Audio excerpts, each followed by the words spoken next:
Wait, you're telling me the homeless-looking guy I let sit at my table is a millionaire? That's exactly what happened to Aria Collins on what should have been the worst Monday of her life. She was about to lose everything, her last shot at a job, her dignity, maybe even the roof over her head.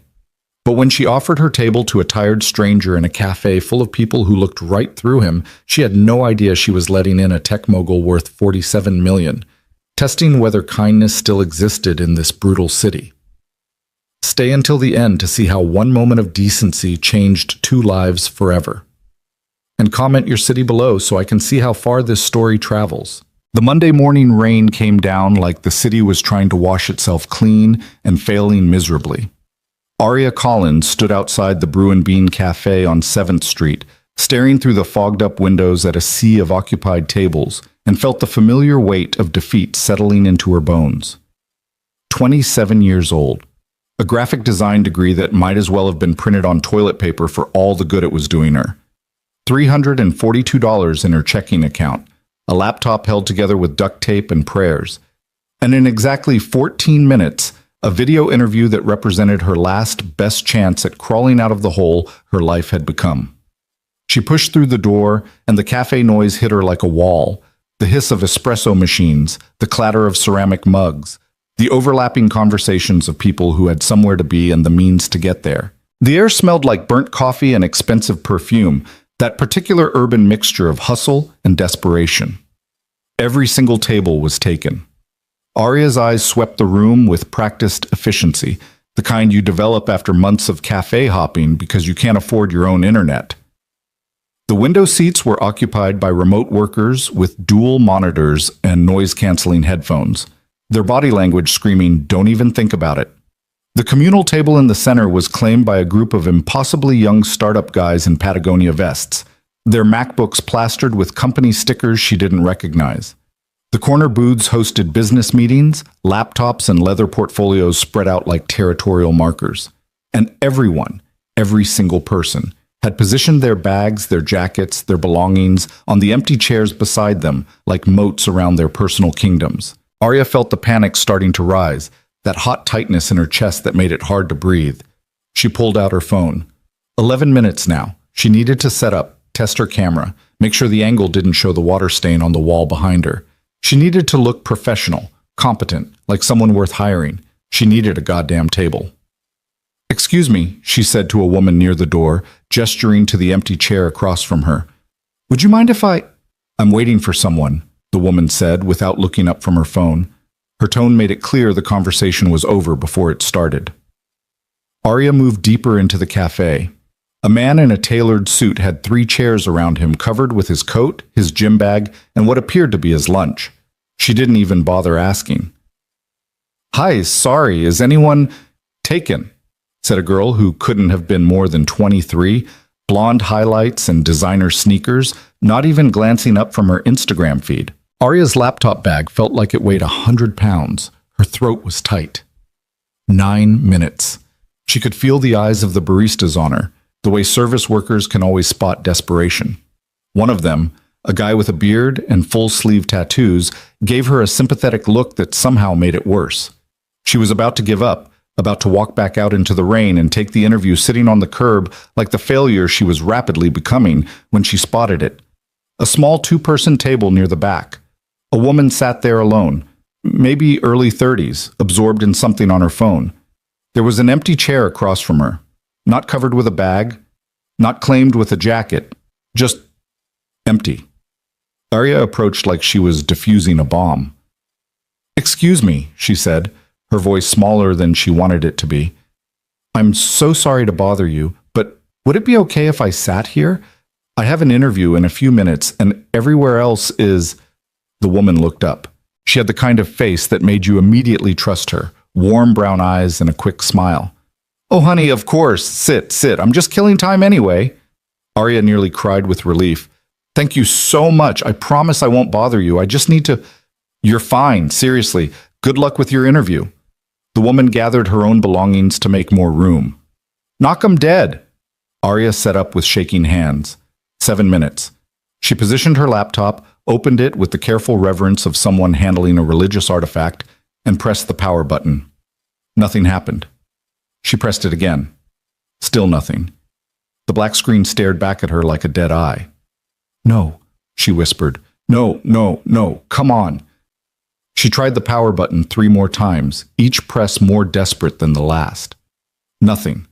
The battery was dead, and she was in the one cafe in the entire city that didn't have outlets anywhere near this table. "You okay?" the woman across from her asked. "My laptop won't, Arya's voice cracked. She was going to cry. Right here in this cafe full of strangers, she was about to completely fall apart. The woman's expression shifted from polite concern to genuine compassion. "Do you have a charger?" "Yeah, but there's no outlet here, and—" "Here." The woman stood up, unplugged her own laptop from a nearby outlet, and handed Arya the plug. "Use mine. I've got plenty of battery." Arya stared at her. "I can't. You don't have to."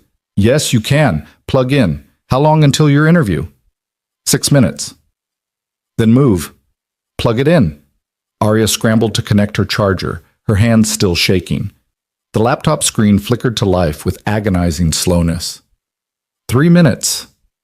She opened Zoom, checked her camera angle, and nearly sobbed when she realized the light was all wrong. She looked like a corpse. "Tilt it up," the woman said, leaning over to help adjust the laptop screen. "There. And put your water bottle behind it to prop it up. Trust me." The adjustment worked perfectly. Arya looked human again. Professional, even. "Thank you," she said, and meant it with every fiber of her being. "You have no idea how much—" "Go get that job," the woman said, giving her a thumbs up before returning to her seat. Arya took a deep breath, smoothed down her hair one last time, and clicked the link to join the meeting. While she waited for the host to admit her, she glanced at the cafe around her, at all those people who'd refused to share their space, who'd treated empty chairs like precious resources they couldn't possibly spare, and at this one stranger who'd helped without hesitation, who'd given up her power outlet and her time for someone she'd never see again. The interview window opened. A middle-aged man appeared on screen, already looking bored. "Ms. Collins?" "Yes, hi. Thank you so much for meeting with me. Let's make this quick. I've got another call in 20 minutes. Great. The interview was barely 90 seconds old, and Arya could already tell it was going to be one of those. The kind where they'd already decided before talking to you, where you were just checking a box on their diversity initiative list before they hired their CEO's nephew. But she'd learned to smile through worse. "Of course. I really appreciate your time." 23 minutes later, Arya closed her laptop with the careful control of someone trying not to scream. The interview had been a disaster. Every answer she'd given was met with interesting, delivered in a tone that meant the exact opposite. When she'd shown her portfolio, work she was genuinely proud of, designs that had won local awards, the man had literally yawned. "We'll be in touch," he'd said, which was corporate speak for "don't hold your breath." She sat there for a moment, just breathing, trying to hold it together. The woman across from her had left at some point during the interview. Arya hadn't even noticed. In her place sat someone else now. A man.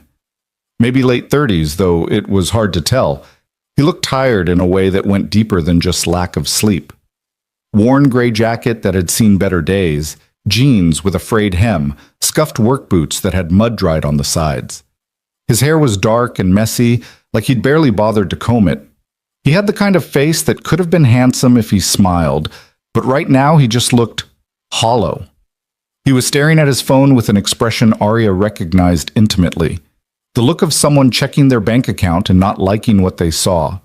The look of someone calculating whether they could afford another coffee or if they should make the one in front of them last all morning. He glanced up and caught her watching. Arya quickly looked away, embarrassed. "Sorry," she muttered. "I didn't mean to." "You're fine," he said. His voice was quiet, a little rough. "Tough interview?" Arya let out a bitter laugh. "Is it that obvious?" "I've been there." He took a sip of his coffee. "For what it's worth, anyone who can hold it together in a cafe this loud probably has skills most people don't."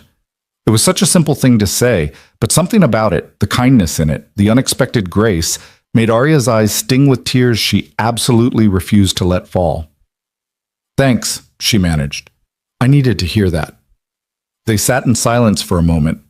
Arya started packing up her things, moving slowly because she had nowhere to go and nothing to do but return to her cramped studio apartment and refresh her email every 5 minutes, hoping for a response that would never come. "Did you get the job?" the man asked. "No," Arya said. "I mean, technically they haven't told me yet, but no, I could tell." "Their loss?" "You don't even know me. I know you said thank you to the woman who helped you earlier. I know you didn't get angry when your laptop died. I know you're sitting here doing the work instead of making excuses." He shrugged. "That's more than most people." Arya studied him more carefully now. There was something about him that didn't quite add up. The tired appearance, the worn clothes, but his hands were clean, his posture was good, and when he spoke, there was an intelligence in his eyes that suggested he'd seen more of the world than his appearance implied. "I'm Arya," she said, surprising herself. "Jonah." "Nice to meet you, Jonah. Thanks for the pep talk." "Anytime." He checked his phone again, frowned, and set it face down on the table. "Can I ask you something?" "Sure." "If you had $10 million, like, hypothetically, you woke up tomorrow and it was just in your account, what would you do with it?" Arya blinked. It was such a random question, so out of nowhere that she almost laughed. "That's specific. Humor me." She thought about it, really thought about it, instead of giving him the flippant answer she might have given anyone else. Because there was something in the way he asked that made her think the answer mattered to him. "I'd pay off my mom's medical bills," she said finally. "She had a stroke 2 years ago. She's okay now, mostly, but the debt is crushing her. She works 2 jobs and can barely make the minimum payments, so I'd take care of that first. And then? Then I'd probably do something stupid like try to start a program. Free design classes for kids who can't afford them. I grew up in a neighborhood where the schools didn't have art programs, where the only computers were in the library and you got 30 minutes a day if you were lucky. I learned design from YouTube videos and free trials of software I couldn't afford to buy. If I had that kind of money, I'd want to make sure other kids didn't have to." She stopped, suddenly self-conscious. "Sorry, that probably sounds naive." Jonah was looking at her with an expression she couldn't quite read. "No," he said quietly. "It doesn't sound naive at all." Before Arya could respond, a commotion near the front of the cafe drew her attention.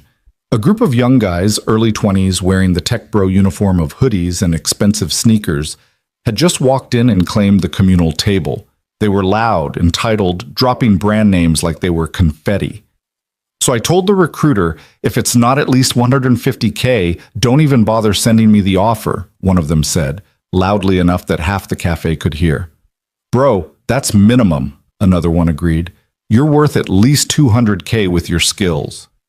Arya felt her jaw tighten. These guys, probably fresh out of Stanford or MIT, were talking about salaries she couldn't even imagine. Meanwhile, she'd just bombed an interview for a position that probably paid $45,000 if she was lucky. One of them pulled out a laptop, brand new, top of the line, the kind that cost more than Arya's monthly rent. "Check out this design I did," he said, turning the screen to show his friends. "It's for a meditation app. Pretty sick, right?" Arya could see it from where she sat. It was fine, competent, the kind of clean minimalist design that every tech company was doing these days. Nothing special, nothing that showed real vision or creativity, but his friends were acting like he'd just painted the Sistine Chapel. "Dude, that's amazing. You're going to be a creative director by the time you're 25, I swear." Arya looked down at her laptop, at the portfolio she'd showed in her interview, the designs she'd poured her heart into while working 3 part-time jobs to keep the lights on. Designs that had been dismissed with a yawn by a hiring manager who probably couldn't tell good work from bad if his life depended on it. "You okay?"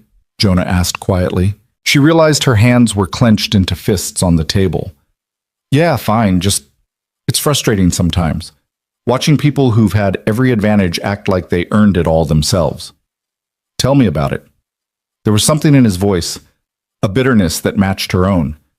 The tech bros got louder. One of them was now scrolling through Instagram, pointing out terrible designs and laughing. "Look at this," he said, showing his phone to his friends. "Some wannabe designer trying to get clients on Instagram. Her rates are like $50 for a logo. Who even works for that little?" His friends laughed. That's embarrassing. Arya felt her face flush with shame and anger. She'd been that person. Hell, she still was that person. Last month, she'd designed a logo for a local bakery for $75 because she needed the money and they needed the work, and it was better than nothing. People who need to eat, she said, not quite under her breath. The tech bro's head turned in her direction. Sorry? Arya's heart started racing, but she met his gaze. I said, people who need to eat work for that little. People who don't have trust funds, or parents paying their rent or job offers waiting for them when they graduate. The guy's face flushed red. His friends looked uncomfortable. For a second, Arya thought he might actually say something back, might actually engage with what she'd said.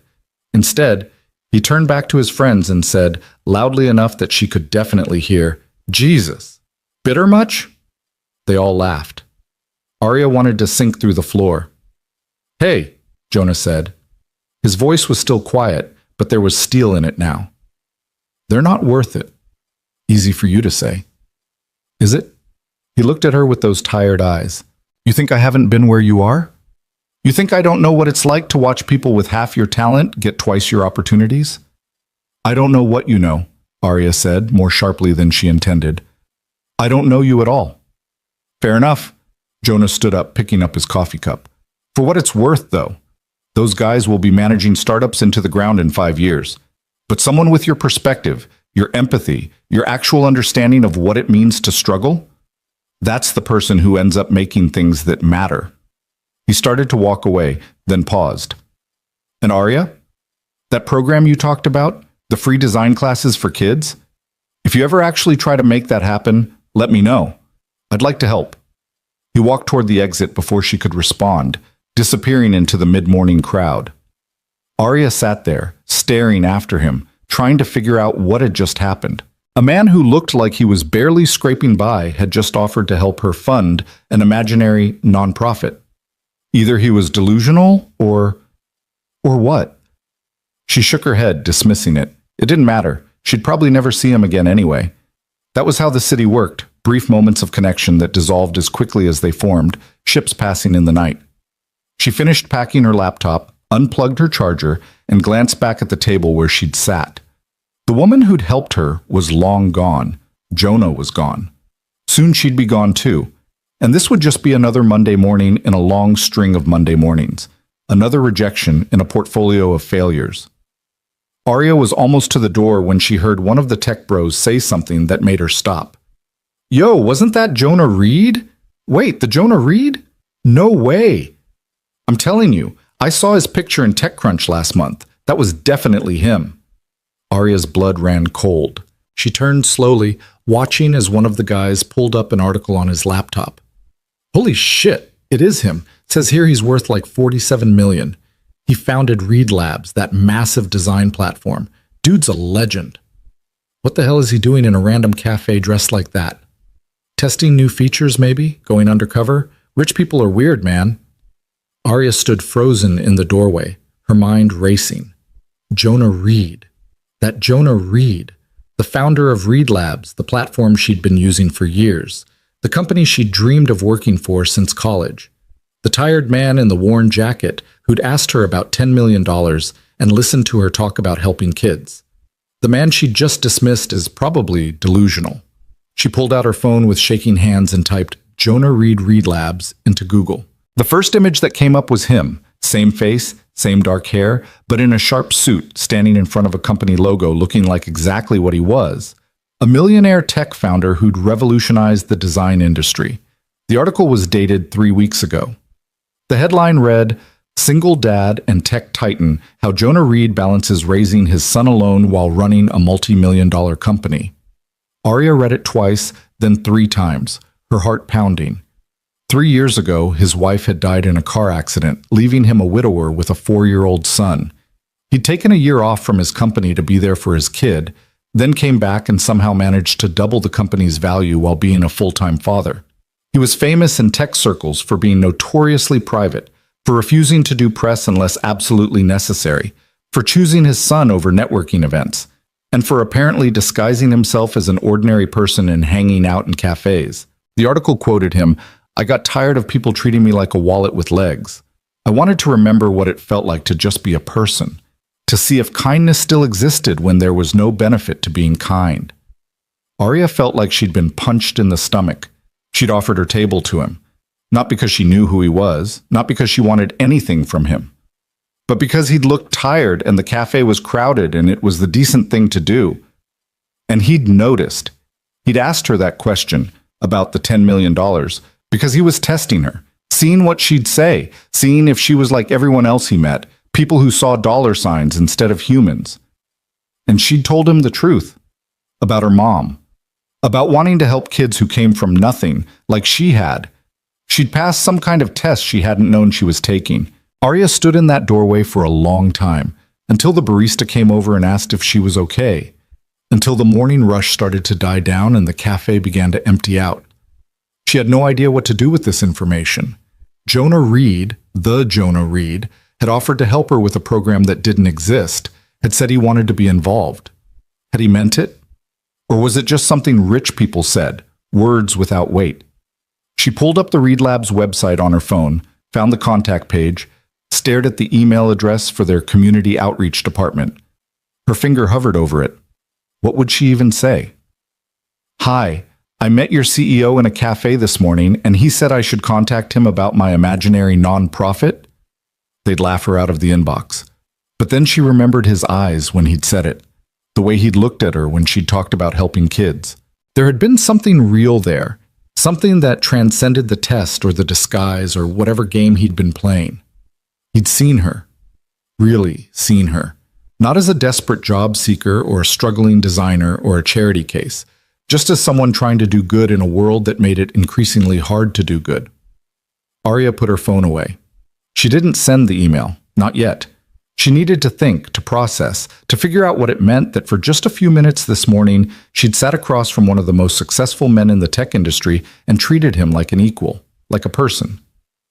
She walked out of the cafe into a day that had stopped raining. The sun was trying to break through the clouds, weak and watery, but there. The sidewalk was wet and smelled like concrete and new beginnings. Arya had no job, no prospects, no real plan for what came next. But she had a story now, a moment that felt like it meant something, even if she wasn't sure what yet. She'd been kind to a stranger and somehow, impossibly, the universe had noticed.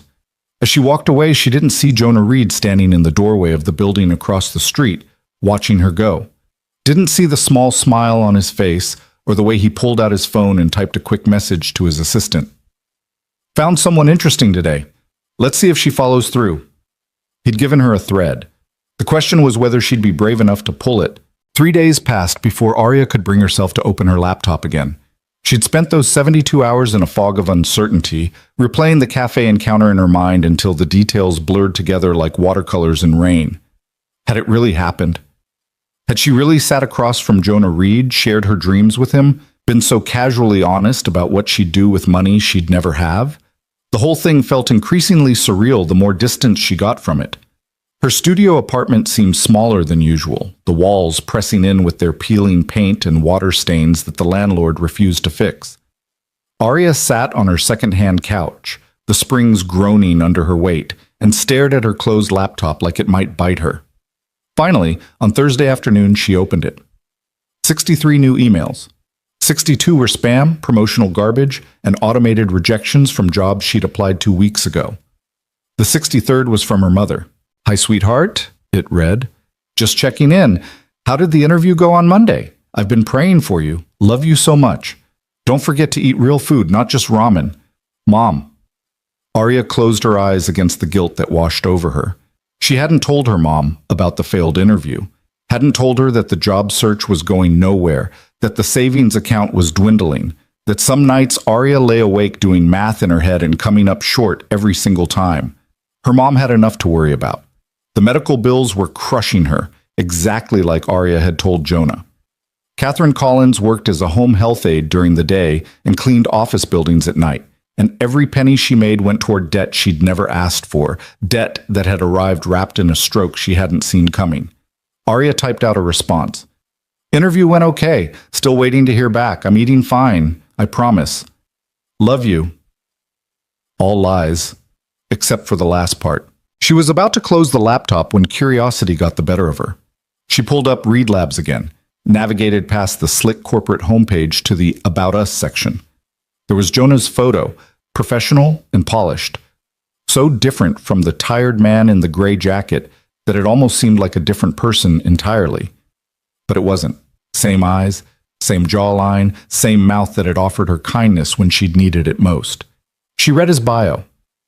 MIT graduate, founded Read Labs at 26, grew it from a small design platform into one of the biggest creative communities on the internet. Industry disruptor, visionary, all the words people use to describe success they could barely comprehend.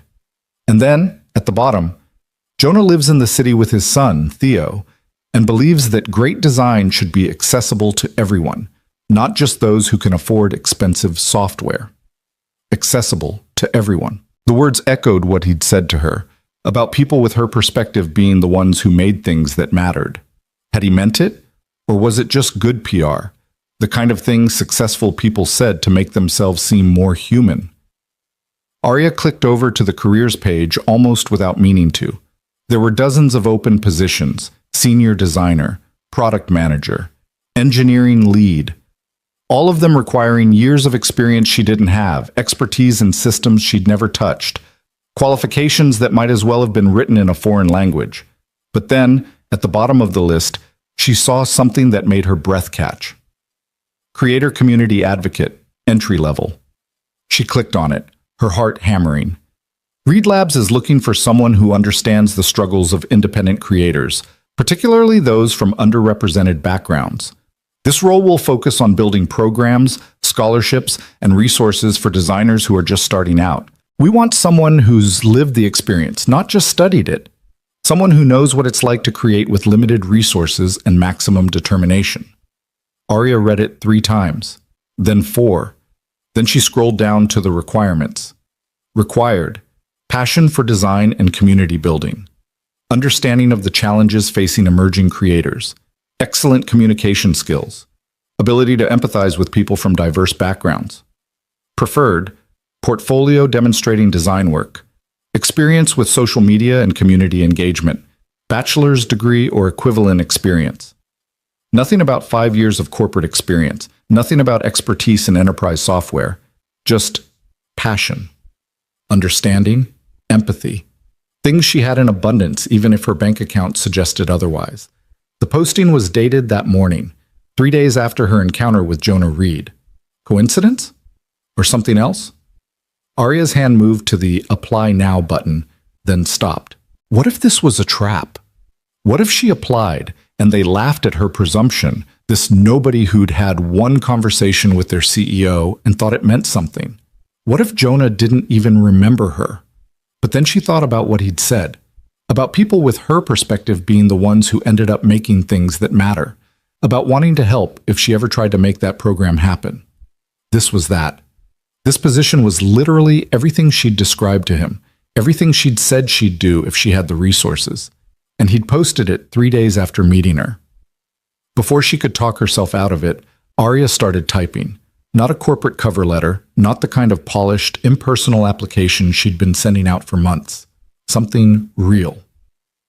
My name is Arya Collins, and I met Jonah Reed in a cafe on Monday. I don't know if he remembers me, but he asked me what I'd do with $10 million, and I told him I'd start a program for kids who can't afford design classes. Kids like me, who learn from YouTube videos and library computers and free trials that expired too quickly. I saw this posting, and I'm not sure if it's connected to that conversation, but even if it's not, I want you to know I am exactly the person you're looking for. Not because I have an impressive resume or connections or a degree from a fancy school, but because I know what it's like to be talented and broke, passionate and desperate, capable, and completely overlooked. I know what it feels like to design a logo for $75 because you need groceries. I know what it's like to watch people with half your skill get twice your opportunities because they knew the right people or had the right zip code. I know what it's like to pour everything you have into your work and still wonder if you'll make rent. And I absolutely know, that there are thousands of people out there just like me, sitting in cafes with dying laptops and duct-taped dreams, waiting for someone to see them. Not as charity cases, not as diversity statistics, but as people with real talent who just need a chance. If you hire me, I'll spend every day making sure those people get that chance. I promise you that. She attached her portfolio, took a deep breath, and hit send before she could second-guess herself into paralysis. The email disappeared into the void. Arya closed her laptop and sat in the silence of her apartment, listening to the traffic outside and the couple arguing upstairs and her own heart beating too fast. Either she'd just made the biggest mistake of her job search or the smartest move of her life. She had no idea which. The weekend crawled by with agonizing slowness. Arya took on a rush freelance job designing Instagram posts for a local yoga studio, $150 for 20 graphics, which worked out to $7.50 per post if she didn't count the hours of revisions the client would inevitably request. She couldn't afford to turn it down. She worked through Saturday night, her eyes burning, her back aching from hunching over her laptop. At 2 a.m., she took a break and scrolled through her phone, looking at the social media feeds of designers she admired. People living in nice apartments, working on meaningful projects, talking about their creative journeys like life was a scenic road trip instead of a demolition derby. One of them, a girl named Brielle, who Arya had known in college, had just posted about landing a job at a boutique agency. "Dreams really do come true if you work hard enough," the caption read, accompanied by a photo of Brielle holding a bouquet of flowers in what was clearly a designer office space. Arya remembered Brielle from school, remembered how she'd never had to work during college because her parents paid for everything, remembered how she'd done a summer internship in Paris, unpaid, of course, but who cared when your family owned a vacation home in the Hamptons? Remembered how Brielle had once told Arya, with complete sincerity, that anyone could succeed if they just believed in themselves hard enough, as if belief paid rent, as if confidence covered medical bills, as if positive thinking could replace privilege. Arya closed Instagram and went back to work, finishing the yoga studio graphics as the sun came up Sunday morning. She sent them off, collapsed into bed fully clothed, and slept until 2 p.m. When she woke up, there was an email waiting, from Reed Labs. Arya stared at it for a full minute before she had the courage to open it. Her hands were shaking so badly she almost dropped her phone. "Dear Arya, thank you for your application to the Creator Community Advocate position. We were impressed by your cover letter and would like to invite you for an interview. Are you available Monday at 10 a.m.? Please let us know. Best regards, Sarah Chen, Director of People Operations, Reed Labs." Arya read it 5 times. Then she got up, walked to her tiny bathroom, and stared at herself in the mirror. Her reflection stared back, dark circles under her eyes, hair that desperately needed washing, wearing a 3-day-old t-shirt with a coffee stain on the collar. "They want to interview you," she told her reflection. "Reed Labs wants to interview you." Her reflection didn't look convinced. Monday morning arrived wrapped in anxiety so thick Arya could barely breathe through it. She'd spent Sunday afternoon preparing, researching Reed Labs until she could recite their company history, practicing answers to potential interview questions, picking out the one professional outfit she owned that didn't have any visible stains or tears. At 9:45 a.m., she sat at her kitchen table with her laptop open, her hands folded in her lap to keep them from shaking. The Zoom link was right there. All she had to do was click it. At 9:58, she clicked. The waiting room appeared. "Please wait for the host to let you in." Arya's heart was going to explode. This was it. This was everything. If she messed this up, if she blew this chance. The screen shifted. A woman appeared, maybe mid-40s, with kind eyes and a warm smile. "Arya? Hi, I'm Sarah Chen. Thanks so much for making time to meet with us today." "Thank you for the opportunity," Arya managed. Her voice sounded steadier than she felt. "So I'll be honest with you right up front," Sarah said. "Your application got flagged for immediate attention. Jonah, our CEO, he forwarded it to me personally with a note that said, 'Interview her today if possible.' That's not standard procedure.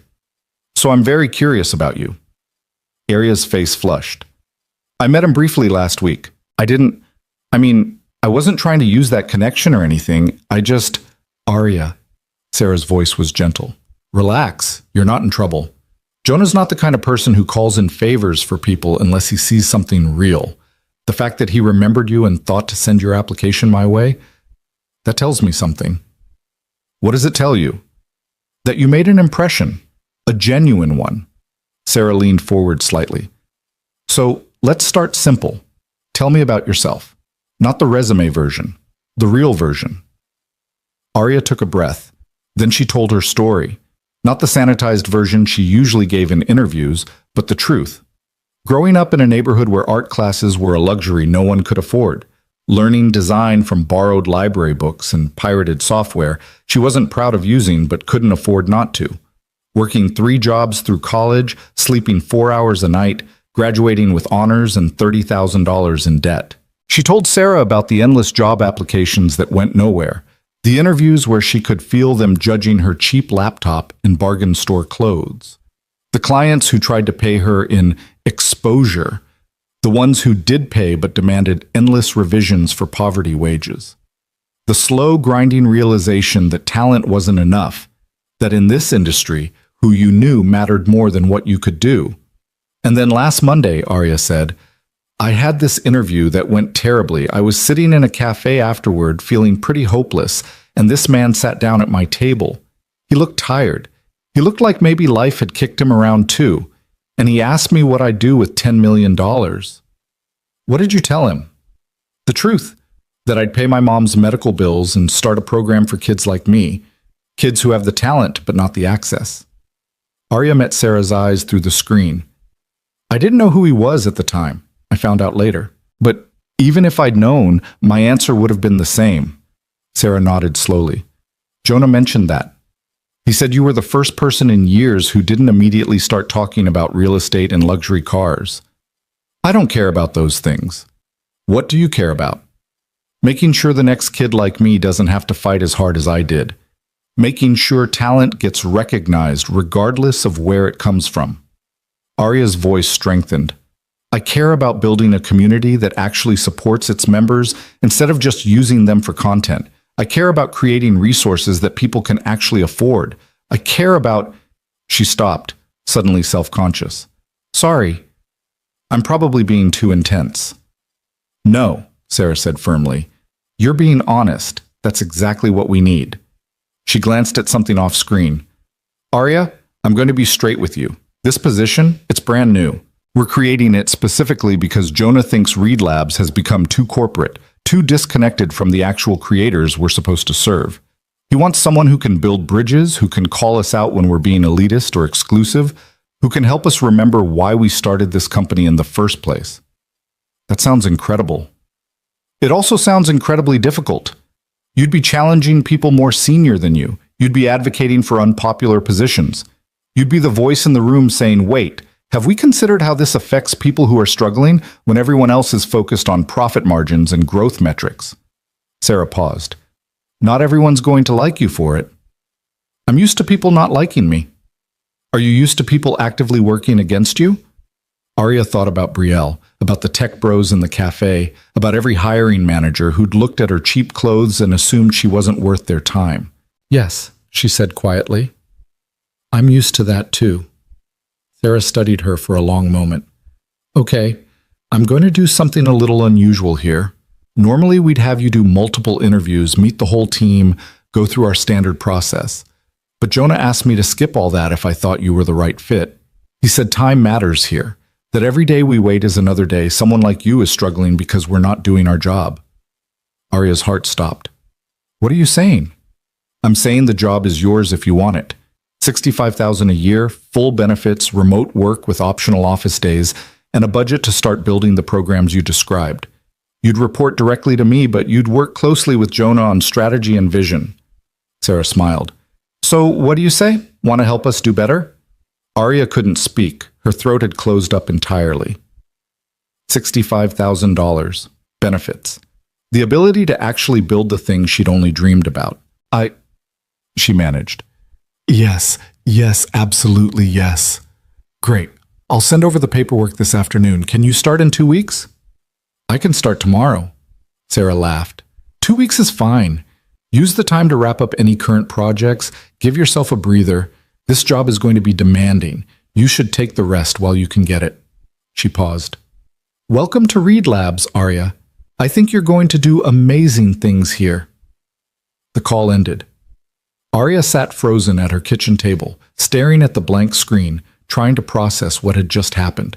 She had a job, a real job, at Read Labs, doing exactly the work she'd dreamed of doing.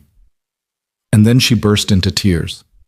They were good tears, relief and joy, and the sudden release of months of tension she hadn't fully realized she'd been carrying. She cried until her chest hurt, until her face was blotchy and her nose was running, until the fear and desperation of the past year finally had somewhere to go. When she could breathe again, she called her mother. "Hi, honey," Catherine answered on the second ring. "How are you?" "Mom," Arya said, her voice still thick. "I got a job. A good one. A really good one." There was a pause. Then, "Oh, sweetheart. Oh, Arya, that's wonderful. Tell me everything." So she did. Not about meeting Jonah, not yet. That was still too strange to explain. But about the position, the salary, the chance to build something meaningful, about how she could finally breathe, finally plan more than a week ahead, finally stop waking up in the middle of the night doing impossible math. "I'm so proud of you," Catherine said, and Arya could hear the tears in her voice. "You worked so hard for this. You deserve every bit of it." "I'm going to help you, Mom, with the bills. I know $65,000 isn't enough to pay them all off, but I can start making real payments. I can—" "Arya Nicole Collins, you listen to me." Her mother's voice turned fierce. "You are not using your money to pay my debts. You're going to save it. You're going to build yourself a life. You're going to finally stop just surviving and start living. Do you hear me?" "But Mom," "No, I mean it. I'm managing fine. I don't want you spending the best years of your life cleaning up my mess." "It's not your mess. You had a stroke. That's not—" "We'll talk about this later. Right now, I just want you to celebrate. You did this, honey, all by yourself. You should be proud." They talked for another hour, Arya's mother asking questions about the company, the position, what her days would look like. When they finally hung up, Arya felt lighter than she had in months, like gravity had temporarily lost its hold. She spent the rest of the day in a daze, responding to Sarah's email, filling out paperwork, staring at the employment contract that made it all official. She was going to be a creator community advocate at Read Labs. She was going to have business cards, an email signature, a title that meant something. That evening, she went back to the Brew and Bean Café. She didn't know why exactly, just that it felt important, like closing some kind of circle. The cafe was quieter than it had been on Monday, the dinner crowd not yet arrived. Arya ordered a coffee she could actually afford now and sat at a small table near the window, watching people pass by on the street outside. She was about to leave when she heard a familiar voice behind her. "Mind if I join you?" Arya turned. Jonah Reed stood there, but different than before. He still wore casual clothes, jeans and a dark sweater, but he carried himself differently now, less tired, more present, like he'd dropped whatever mask he'd been wearing the first time. "Sure," Arya said, her heart suddenly racing. "There's room for decent people." He smiled at that, a real smile that reached his eyes. "I heard you got the job. Congratulations." "You heard? Or you made it happen?" "Sarah makes her own decisions. I just flagged your application for attention." "Why?" Arya asked. The question came out more direct than she'd intended. "You barely know me. We talked for like 20 minutes. Jonah sat down across from her, his hands wrapped around his own coffee cup. "Can I tell you a story?" "Okay." 3 years ago, my wife died. Car accident. We'd been married for 8 years, together for 12. She was my best friend, my partner, the person who understood me better than I understood myself. His voice was steady, but Arya could hear the grief underneath it. When she died, I found out real fast who my real friends were. Most of them weren't. "I'm sorry." "Me too." He took a sip of coffee. "But what killed me wasn't the grief. I mean, that was awful, but I expected that. What I didn't expect was how people changed around me. Suddenly, I wasn't Jonah anymore. I was the widower, or the single dad, or worse, the rich guy who could fund their startup. Everyone wanted something. Everyone had an angle. Arya stayed quiet, letting him talk. So I started doing this thing where I'd dress down, go to random cafes, just be nobody. See if anyone would still treat me like a person. Most people wouldn't. They'd see the worn jacket, the scuffed shoes, and suddenly I wasn't worth their time. He looked at her directly. But you did. You shared your table. You were kind. And when I asked you that question about the money, you gave me the most honest answer I've heard in years. I didn't know who you were. Exactly. That's why it mattered. Jonah leaned forward slightly. Arya, I meet dozens of people every week who tell me what I want to hear, who pitch me their ideas, their dreams, their visions for success. And 99% of them are full of shit. They're performing, trying to impress me. But you? You just told me the truth. And the truth was that you wanted to help people. That's not that special. You'd be surprised how special it is. He paused. I created that position for you. The day after we met, I called Sarah and told her I wanted to build a community advocacy role, someone who could help us stay connected to the creators we serve. She asked if I had anyone in mind. I said, not yet, but I'd know them when I saw them. And then I applied. And then you applied, with a cover letter that was so brutally honest I had to read it twice to make sure it was real. He smiled. You want to know what sealed it for me? That line about being talented and broke, passionate and desperate. Most people would never admit to the desperate part. They'd spin it as determination or hustle or some other bullshit. But you just said it. I'm desperate. I need this. I'm drowning, and I need help. I probably shouldn't have been that honest. That honesty is exactly what we need. Jonah's expression turned serious. Reed Labs has gotten too comfortable, too corporate. We've forgotten what it's like to be the struggling designer in the cafe with the dying laptop. I need someone who can remind us, someone who will make us uncomfortable when we need to be uncomfortable. Think you can do that? Arya met his eyes. I can do that. Good. Because I'm counting on you to call me out when I'm being an idiot, to tell me when we're being elitist or exclusive or when we're losing sight of why we built this company. He extended his hand across the table. Deal? She shook it. His grip was firm, warm. Deal. They sat there for a moment, hands clasped across the table, sealing an agreement that felt bigger than just a job. Then Jonah pulled back, glancing at his watch. I should go. I've got to pick up my son from his after-school program. But Arya? He stood up. Thank you for being kind to a stranger, for being honest when you had no reason to be, for reminding me why I started this company in the first place. He walked toward the door, then stopped and turned back. Oh, and that program you mentioned, the free design classes for kids? Let's make it happen. For real. We'll talk about it in your first week. He left before she could respond, disappearing into the evening crowd. Arya sat there holding her coffee cup, feeling like her entire life had just shifted on its axis. 1 week ago, she'd been desperate, broke, and hopeless. Now she had a job, a purpose, and a millionaire tech founder who believed in her vision. All because she'd offered her table to a tired stranger in a crowded cafe. Arya finished her coffee slowly, savoring it, watching the city move past the windows. Somewhere out there, other people were sitting in cafes with dying laptops, wondering if they'd ever catch a break. Wondering if anyone saw them, if anyone cared, if their talent would ever be enough. She was going to find those people. She was going to help them. Not because it would make her look good, or because it was good PR, but because she remembered exactly how it felt to be invisible, to be overlooked, to be brilliant and broke, and desperate for someone to just give you a chance. The cafe was emptying out now, the evening shift winding down. Arya packed up her things, left a generous tip for the barista, and walked out into a city that suddenly felt full of possibility instead of obstacles. 2 weeks until her first day at Reed Labs. 2 weeks to prepare for the job she'd been born to do, even if she hadn't known it until now. She walked home through streets that smelled like rain and new beginnings, past windows lit up with lives she'd never know, under a sky that was just starting to show stars. And for the first time in longer than she could remember, Arya Collins let herself believe that maybe, just maybe, things were going to be okay. Better than okay. They were going to be extraordinary. The 2 weeks before Arya's start date moved with the strange elasticity of time, when something monumental waits on the horizon. Days stretched long with anticipation, then suddenly collapsed into hours that vanished before she could catch her breath.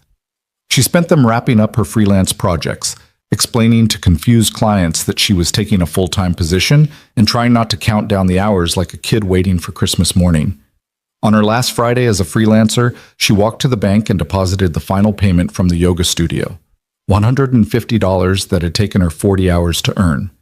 The teller processed the transaction with the same bored efficiency as always, completely unaware that this was the last time Arya would deposit poverty wages into an account that never seemed to grow, no matter how hard she worked.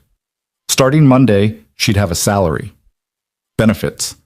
A 401k that actually meant something. The thought made her dizzy. That weekend, she allowed herself one small indulgence.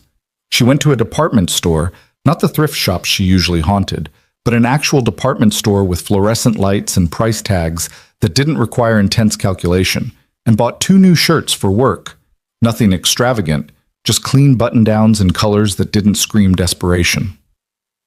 The total came to $78, and for the first time in her adult life, Arya paid without mentally subtracting it from her grocery budget.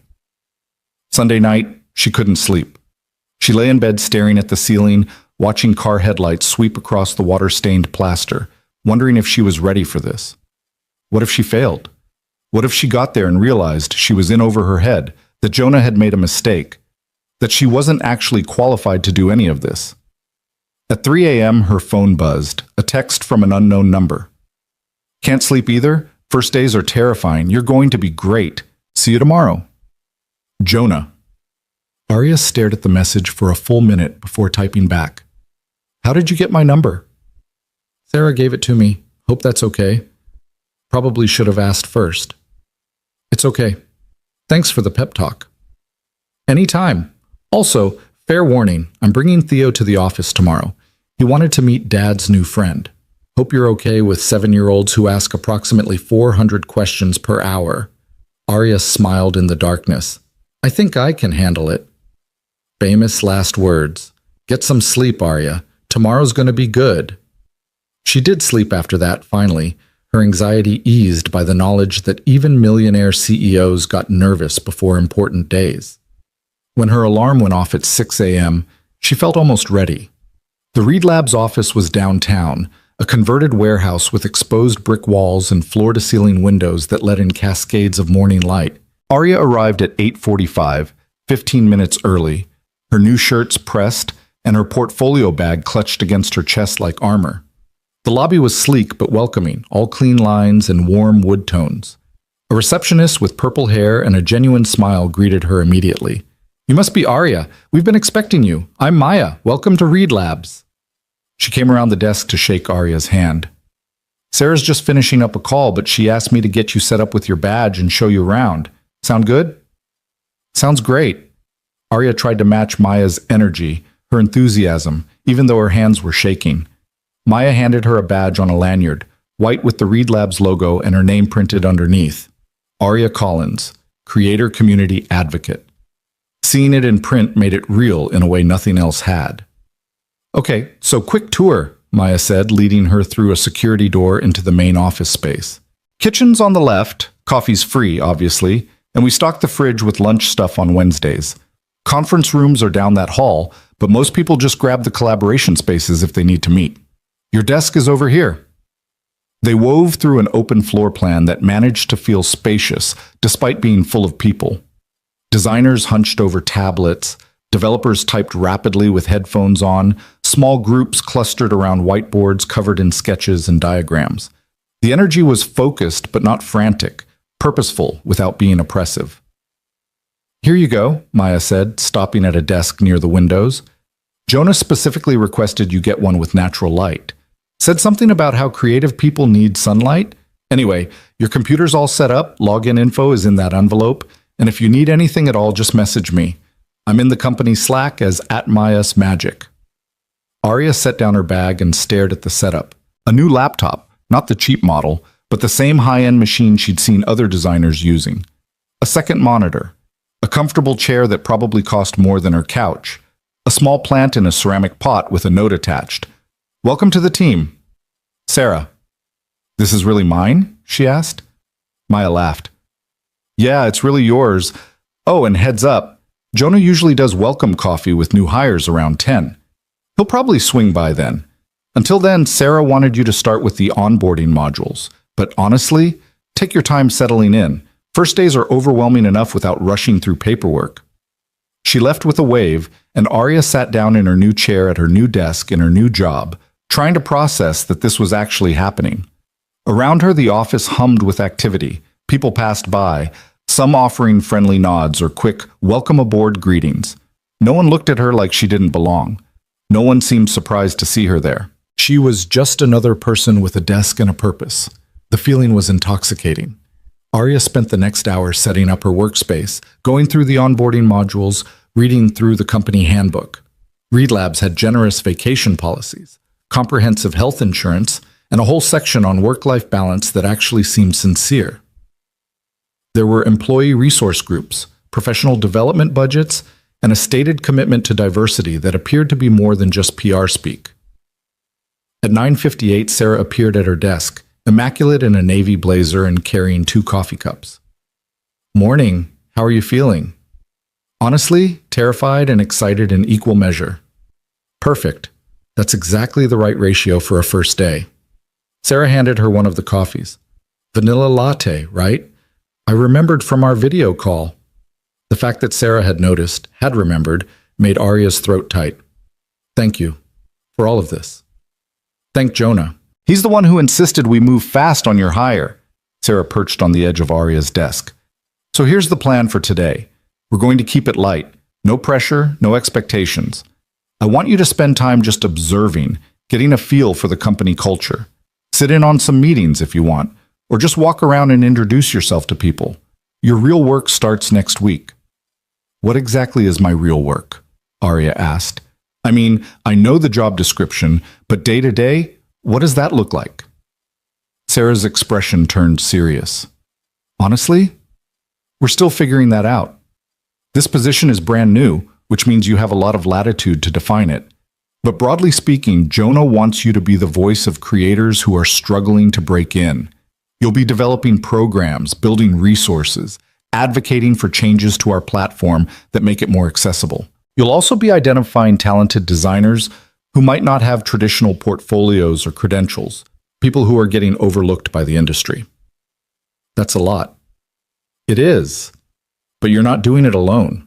You'll have a team. We're hiring 2 more people to work under you in the next month. And you have direct access to Jonah, which around here is basically like having a golden ticket. If you need resources, if you hit a roadblock, if someone's being difficult, you go to him and he makes it happen. Before Arya could respond, a small voice piped up behind them. Is that her? Is that Dad's Café lady? Arya turned to find a little boy staring at her with enormous brown eyes full of curiosity. He was maybe 7 years old, wearing a Star Wars t-shirt and light-up sneakers, holding what appeared to be a half-finished waffle. Jonah stood behind him, one hand on his son's shoulder, looking both proud and slightly apologetic. Theo, we talked about the interrogation thing, Jonah said. You said I could meet her. I said you could meet her politely. But he was smiling. He looked different here, in his element, more relaxed, more himself. He wore dark jeans and a gray Henley, somehow managing to look both casual and CEO appropriate. Arya, this is my son, Theo. Theo, this is Miss Collins. Just Arya's fine, she said, kneeling down to be at eye level with the boy. Hi, Theo. Nice to meet you. Did you really let my dad sit at your table when nobody else would? Theo asked, his tone suggesting this was the most important question in the world. I did. Why? Because he looked tired and the cafe was crowded, and it seemed like the right thing to do. Theo considered this with the gravity of a judge deliberating a verdict. Then he smiled, revealing a gap where he'd lost a front tooth. Dad said you're going to help people like you helped him. People who are sad and need jobs. Not just jobs, Arya corrected gently. I'm going to help people who are really good at creating things, like drawing and designing, but who haven't had the chances they deserve. Does that make sense? Like Miss Rachel at my school. She's really good at art, but she works at a grocery store because art doesn't pay money. Theo said this with the matter-of-fact authority of a child repeating adult conversations he doesn't fully understand. Exactly like Miss Rachel, Arya said, her heart breaking a little. That's who I want to help. Theo nodded solemnly, then turned to his father. I like her. She can stay. Jonah laughed, a real laugh that transformed his whole face. I'm so glad we have your approval. Now, buddy, you need to finish your breakfast in the kitchen, okay? Let the adults talk for a minute. Can I come back after? We'll see. Theo ran off, his light-up shoes flashing with each step. Sarah excused herself, leaving Arya and Jonah alone in the suddenly quiet space between desks. Sorry about that, Jonah said. He's been excited to meet you all weekend. I might have talked about you more than I should have. It's sweet. Arya stood up, brushing off her knees. He seems like a great kid. He is. He's the reason I do all this. Jonah gestured vaguely at the office around them. After my wife died, I realized I didn't want to build a company just to build a company. I wanted to build something that would make Theo proud when he's old enough to understand what it means. Something that actually helps people instead of just extracting value from them. That's what you're doing. Trying to. But I've realized I can't do it alone. I've gotten too far removed from what it's actually like out there for people starting out. That's where you come in. He met her eyes. I need you to keep me honest, Arya. To tell me when we're failing people. To push back when I'm making decisions from an ivory tower. Can you do that? Even if it makes you uncomfortable? Especially if it makes me uncomfortable. That's the whole point. Then yes, Arya said. I can do that. Jonah smiled, the same genuine smile from the cafe, the one that made him look younger and less burdened. Good. Now, I know Sarah said to take it easy today, but I was hoping you'd sit in on a product meeting at 11. I want you to see how decisions get made around here. Start thinking about where you might push back or suggest changes. No pressure to say anything, just observe. I'd like that. Great. Conference room B. I'll see you there. He started to walk away, then paused. And Arya, I'm really glad you're here. The product meeting started at 11:03, which Arya learned was considered on time in tech culture. The conference room was full of people, product managers, designers, developers, marketing folks, all settling into chairs with laptops and coffee cups. Jonah sat at the head of the table. He'd shifted into CEO mode, his posture more formal, his expression focused. Arya took a seat near the back, trying to make herself invisible. Okay, Jonah said, pulling up a presentation on the screen. We're here to discuss the new pro-tier pricing structure. Marketing wants to introduce a premium subscription level at $49 per month. Let's talk about it. A woman in a crisp blazer, her name tag said Jennifer, VP of Marketing, launched into a presentation. The premium tier would include advanced features, priority support, and exclusive templates. Market research suggested they could capture significant revenue from professional designers willing to pay for premium access. The numbers were impressive. Projected annual revenue increase of $8.7 million, increased platform engagement, better retention rates among high-value users. Everyone around the table nodded along. This was clearly a done deal, just going through the motions of a meeting to make it official. Arya felt something twist in her gut. She raised her hand. The room went quiet. Jennifer stopped mid-sentence. Everyone turned to look at the new girl in the back, who apparently didn't understand that you didn't interrupt the VP of Marketing. Yes, Jennifer said, her tone suggesting this better be good. Arya's heart hammered, but she kept her voice steady. I'm sorry, I know I'm new here, but I have a question about the pricing. Go ahead, Jonah said. His expression was neutral, but there was something in his eyes. Anticipation, maybe. Like he'd been waiting for this. The features you're moving to the premium tier, the advanced layer controls, the professional export options, the expanded color palette tools. Those are things professional designers need to do their jobs, right? Correct, Jennifer said. That's why we're confident pros will pay for them. But what about designers who are trying to become professionals? People who are building their portfolios, who are taking on their first paid clients, who need those tools to do professional quality work, but can't afford $49 a month on top of their existing subscriptions. Jennifer's smile tightened.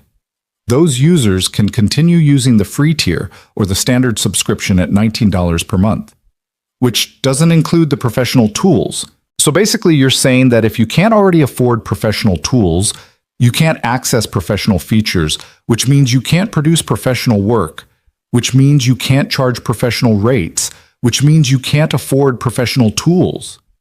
Arya heard herself talking faster, her voice rising slightly. It's a circular trap. You're locking out the exact people who need help the most. The room was dead silent now. Jennifer's face had gone rigid.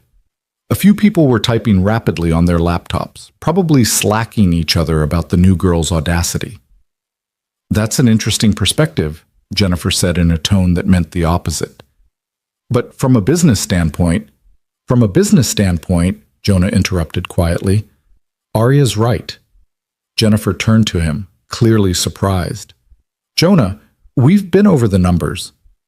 The numbers look great if we're only thinking about short-term revenue.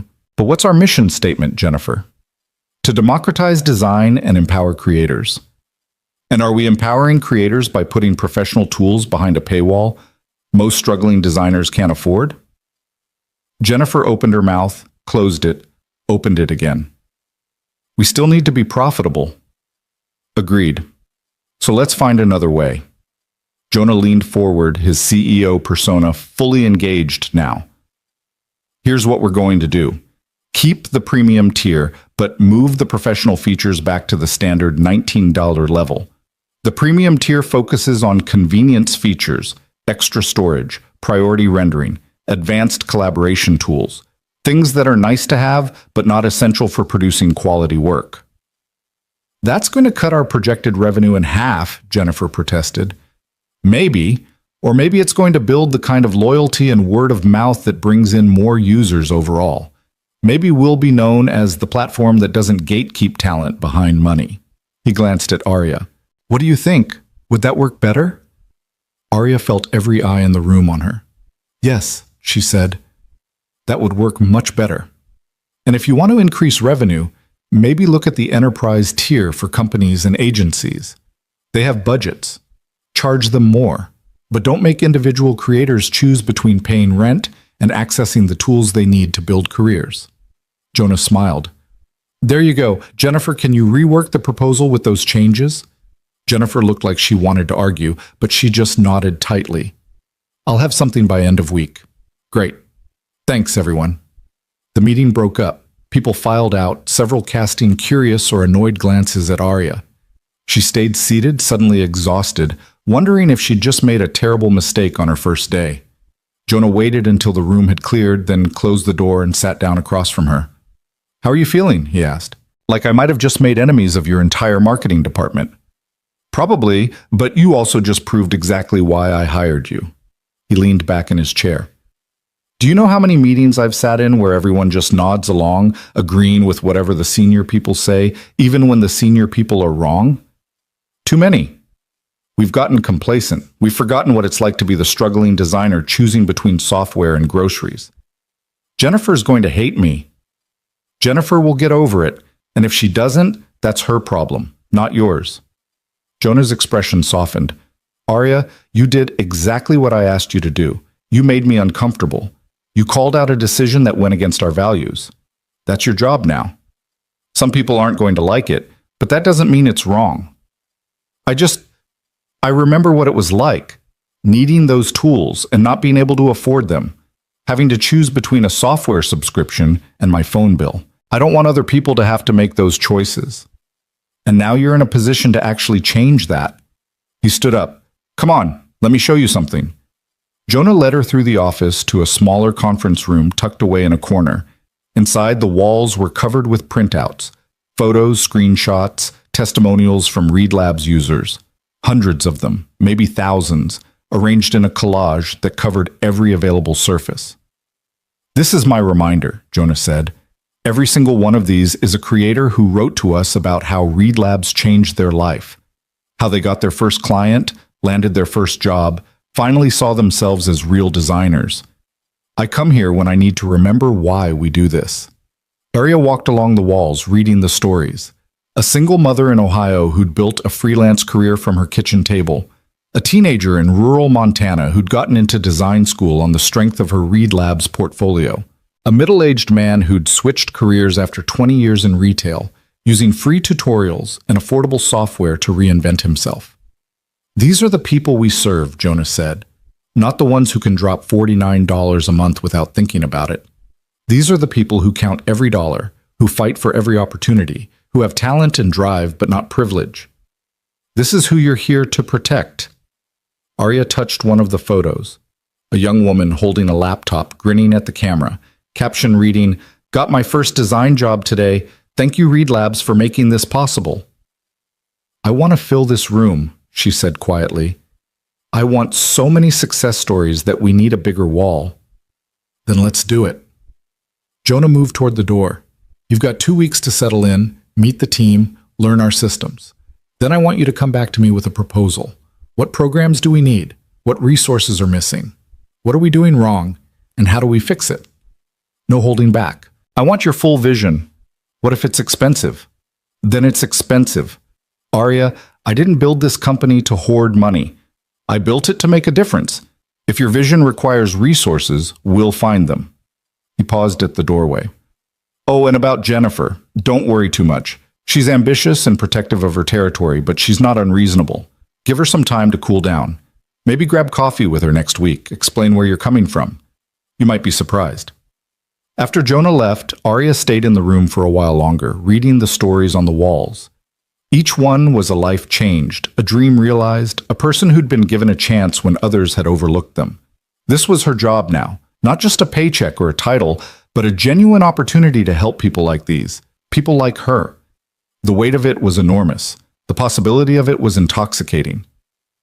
She pulled out her phone and took a photo of the wall, wanting to remember this moment. Then she headed back to her desk, where a small crowd had gathered, colleagues introducing themselves, welcoming her to the team, asking about her background. Maya appeared with a cupcake, a tradition apparently for new hires. "You survived your first meeting," she said with a grin, "and from what I hear, you made quite the impression." "Is that good or bad?" "Good. Definitely good. We need more people willing to push back around here." Maya lowered her voice. "Between you and me, that premium tier pricing has been bothering a lot of us. We just didn't know how to say it without sounding like we were against making money." "You're not against making money. You're against making money at the expense of your mission." "Exactly. See? You already get it." Maya handed her the cupcake, chocolate with vanilla frosting. "Welcome to Reed Labs, Arya. I think you're going to fit in just fine." The rest of the day passed in a blur of introductions, orientations, and information overload. By 5 p.m., Arya's brain felt like it had been through a marathon. She was packing up her things when Theo appeared at her desk again, his father trailing behind him, looking tired but content. "Miss Arya," Theo said formally, "Dad says you had a good first day." "I think I did." "Did you help people?" "I tried to." "Then it was a good day." Theo considered this settled fact, then added, "We're going for pizza. Do you want to come?" Arya glanced at Jonah, who shrugged. "No pressure, but Theo's right. We are getting pizza, and you're welcome to join if you want. Fair warning, though, he's going to ask you approximately 400 questions." "I told you it would be 400, Theo said triumphantly. Arya laughed, surprising herself with how natural it felt. "You know what? Pizza sounds perfect." They walked to a small place 3 blocks from the office, the kind of neighborhood joint with checkered tablecloths and a menu that hadn't changed in 20 years. Theo chattered the entire way, asking Arya about her favorite color, her favorite animal, whether she liked Star Wars, and if she thought dinosaurs could come back if scientists tried really hard. Inside, they grabbed a booth. Jonah ordered a large pepperoni pizza and 3 sodas without consulting the menu. "So," he said once they were settled, "honest feedback. How was today, really?" "Overwhelming, exciting, terrifying, all of it at once." Arya took a sip of her soda. "I keep waiting to wake up and find out this is all some elaborate dream." "It's real. You're stuck with us now." "Did you mean what you said? About giving me 2 weeks and then letting me propose whatever I want?" "Completely. I want your unfiltered vision, Arya. Not what you think I want to hear, not some watered-down version that you think will be easier to approve. I want you to tell me what would actually make a difference. Arya thought about the stories on the wall, about the designers choosing between tools and rent, about her own years of struggling in silence.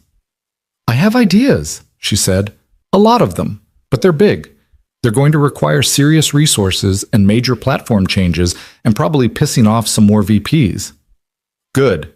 Big problems need big solutions. Theo tugged on his father's sleeve. Dad, can I go play the arcade game? Jonah handed him a few quarters. Don't spend it all on the claw machine. You never win. Today might be my lucky day. Theo ran off toward the ancient arcade cabinet in the corner, leaving Arya and Jonah alone. He's really great, Arya said, watching the boy insert quarters with intense concentration. You're doing an amazing job with him.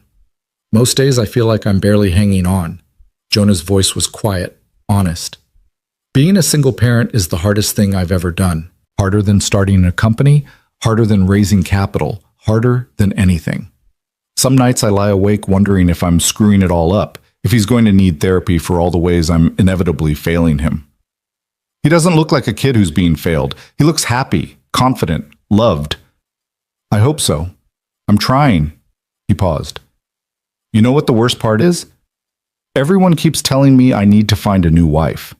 Like Theo needs a mother figure, like I can't possibly raise him alone. They don't say it to be cruel. They think they're being helpful. But what they don't understand is that I'm not looking for someone to replace his mother. I'm just trying to be the best parent I can be. The pizza arrived and they ate in comfortable silence for a while. Theo returned from the arcade victorious. He'd actually won a small stuffed dinosaur from the claw machine, which he immediately declared was named Rex and would live on his bookshelf forever. See? He told his father. I told you today was my lucky day. Jonah smiled, ruffling his son's hair. Yeah, buddy, I guess it is. Walking back to the office parking lot later, Theo between them holding Rex in one hand and his father's hand in the other, Arya felt something shift in her chest. This wasn't just a job. This wasn't just a paycheck or a career opportunity. This was a family that had let her in. A CEO who trusted her enough to challenge him. A little boy who decided she was worth 400 questions. At her car, the ancient Honda that barely started most mornings, Jonah paused. Thank you, he said, for today, for speaking up in that meeting, for being exactly who I hoped you'd be. Thank you for giving me the chance to be her. Theo hugged her legs suddenly, unexpectedly. Will you be there tomorrow? I'll be there, Arya promised. She drove home through city streets that felt different now, transformed by the simple fact that she had somewhere to be in the morning. A desk with her name on it. A purpose that mattered. People who believed in her. In her apartment, Arya made herself dinner, real dinner, not ramen, and sat at her kitchen table with her laptop. She opened a blank document and started typing. Proposal for Creator Accessibility Initiative.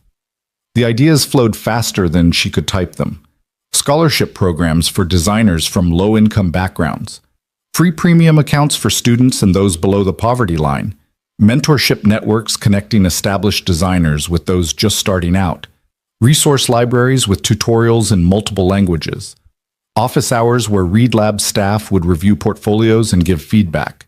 She wrote until midnight, until her eyes burned and her fingers ached, until she'd poured every idea she'd ever had about making design more accessible onto the page. Some of it was probably too ambitious. Some of it might be impossible to implement. But it was real. It was honest. And it was exactly what Jonah had asked for. Arya saved the document, closed her laptop, and went to bed with her phone on the nightstand. Before sleep took her, she checked her messages one more time.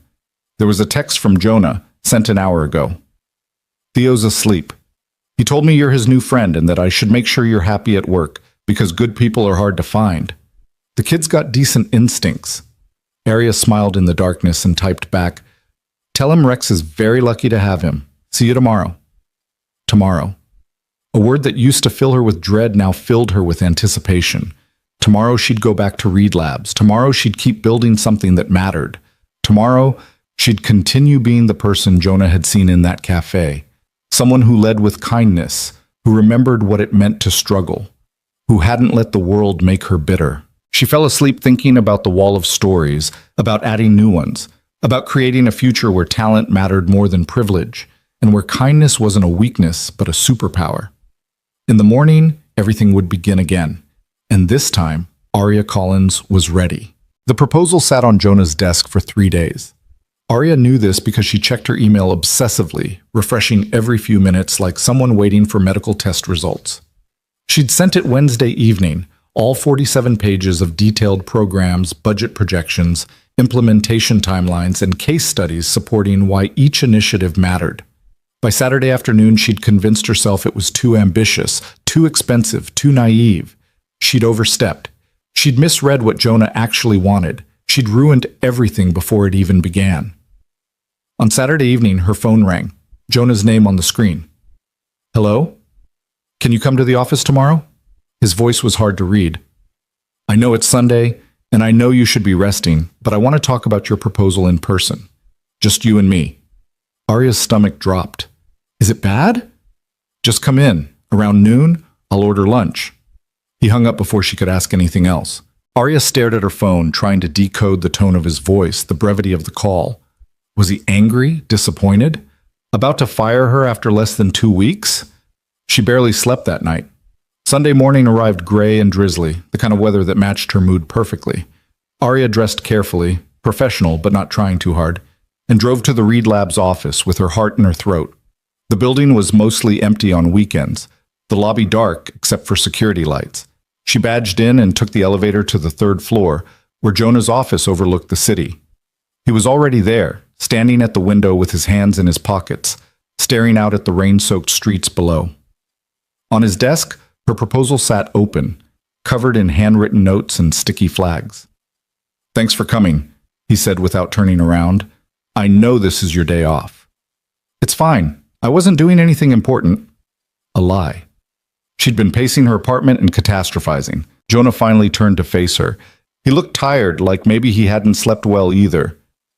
"I've read your proposal 7 times, front to back, every word, every footnote. I've run the numbers. I've thought about implementation. I've considered every possible angle." Here it comes, Arya thought. The letdown. This is all very ambitious but not realistic. The corporate speak for thanks but no thanks. "And?" she managed. "And it's fucking brilliant." Arya blinked. "What?" "It's everything I hoped you'd come up with, and more.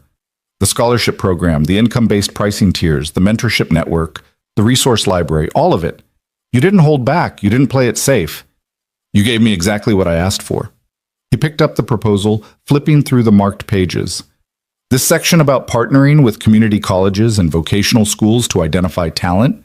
Genius. This idea about having successful Reed Labs users volunteer as mentors? Perfect. And this? He tapped a page covered in yellow highlights. This proposal to create a hardship fund for designers facing emergencies? Medical bills? Evictions? Disasters? Arya, this is the kind of thing that actually changes lives. "So you like it?" "I love it. I want to implement all of it." He set the proposal down and looked at her directly. "I'm approving a $3.2 million budget for year 1. That should cover the scholarship program, the hardship fund, platform upgrades, and hiring the team you'll need. In year 2, assuming we hit our metrics, we'll double it." Arya felt dizzy. $3.2 million? Is that not enough? Because we can No, it's... Jonah, that's more than I imagined. That's more than I thought possible. Then you weren't thinking big enough. He smiled, that genuine smile that transformed his whole face. "Arya, this is what I wanted. Someone who understands the problem because they've lived it. Someone who can articulate solutions that actually matter. You've given me a roadmap for how Reed Labs can become what it was always supposed to be." "I don't know what to say." "Say you'll run with it. Say you'll build this thing and make it real." He pulled out a chair at the small conference table in his office. "Sit. Let's talk details. I ordered Thai food. Should be here in 20 minutes." They spent the next 4 hours going through the proposal section by section. Jonah challenged some of her assumptions, pushed her to think bigger in places, helped her refine the implementation timeline. He was brilliant at this, seeing the vision while also understanding the practical realities of execution. He asked questions Arya hadn't considered, identified potential roadblocks she'd missed, and offered solutions drawn from his years of building a company from nothing. The mentorship network, he said, pointing to page 23. I love it, but we need to be careful about matching. A bad mentor can do more harm than no mentor. How do we vet people? How do we train them? How do we handle conflicts? I was thinking we'd start with a pilot program, Arya said, her initial nervousness fading as she got into the work. Maybe 20 mentors and 40 mentees. We run it for 3 months, gather feedback, iterate based on what we learn. Scale up slowly rather than launching something half-baked that damages trust. Smart. And for the scholarship program, you're proposing full premium access plus a $500 quarterly stipend for software and equipment. That's generous. Are we confident we can sustain that? The math works if we cap it at 50 scholarships in year 1 and raise it to 100 in year 2. And honestly, $500 per quarter isn't that much when you consider what designers actually need. A decent tablet alone costs $400. We're not making anyone rich, we're just removing some of the barriers. Jonah nodded slowly. You're right, and the hardship fund, this is the one that got me. Tell me more about how you envision this working. Arya took a breath. This was the part she'd agonized over most, the part that felt most personal. It's simple. Any Read Labs user can apply if they're facing a genuine emergency. Medical crisis, eviction, natural disaster, situations where they need immediate help and have nowhere else to turn. We'd have a small committee review applications confidentially. Maximum grant of $2,000 per person per year. It's not enough to solve everything, but it might be enough to keep someone afloat until they can get back on their feet. How do we prevent fraud? We can't, not entirely. Some people will probably game the system, but I'd rather help 9 people who genuinely need it and get scammed by one than be so paranoid about fraud that we help nobody. She met his eyes. If my mom had something like this when she had her stroke, it would have changed everything. Not just the money, the knowledge that someone cared, that we weren't completely alone. That's worth the risk. Jonah was quiet for a long moment. You know what? You're absolutely right. We budget for some level of fraud, we do our due diligence, but we lead with trust instead of suspicion. That's the kind of company I want to build. The Thai food arrived, and they ate while continuing to refine the plans. Jonah had ideas Arya hadn't considered, like creating a public dashboard showing the impact of these programs in real time, making the work transparent and accountable. Arya suggested quarterly showcases where scholarship recipients could display their work, building community and celebrating success. Together, they sketched out a vision that felt both ambitious and achievable, idealistic and grounded in reality. There's one more thing, Jonah said as they were finishing up. He pulled out a folder from his desk drawer. I want you to have equity in the company. Not a huge amount, you're still early in your career, but enough that you have real ownership. Enough that if Read Lab succeeds, you succeed too. Arya stared at the documents he slid across the table. Stock options, vesting schedule, numbers that made her head spin. Jonah, I can't. This is too much. It's not nearly enough for what you're going to do here. But it's a start. He leaned back in his chair. Arya, I don't want you to just work for Read Labs. I want you to feel like you're building it with me. Like this is your company too. Because the truth is, the programs you're creating are going to define what we become. They're going to be our legacy. Why me?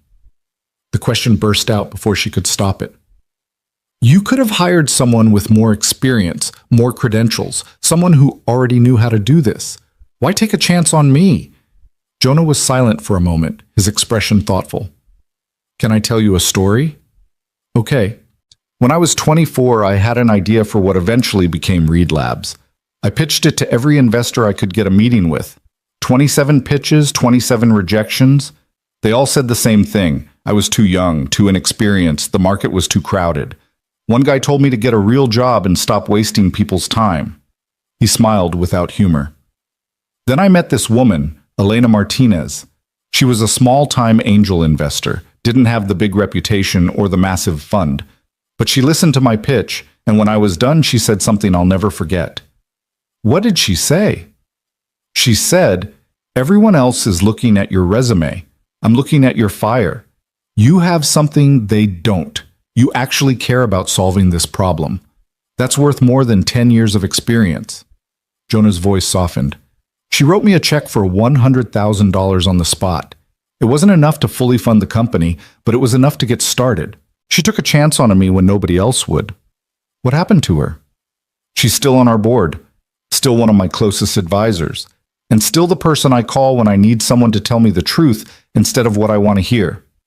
He looked at Arya directly.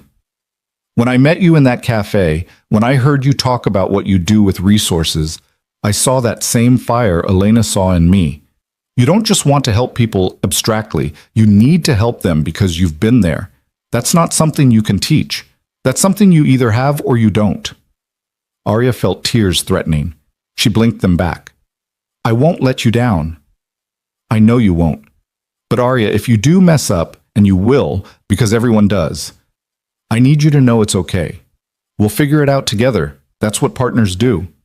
They spent another hour working through logistics, setting up meetings with the teams Arya would need to coordinate with, establishing timelines for the first programs to launch. By the time they finished, the rain had stopped, and weak afternoon sunlight was breaking through the clouds.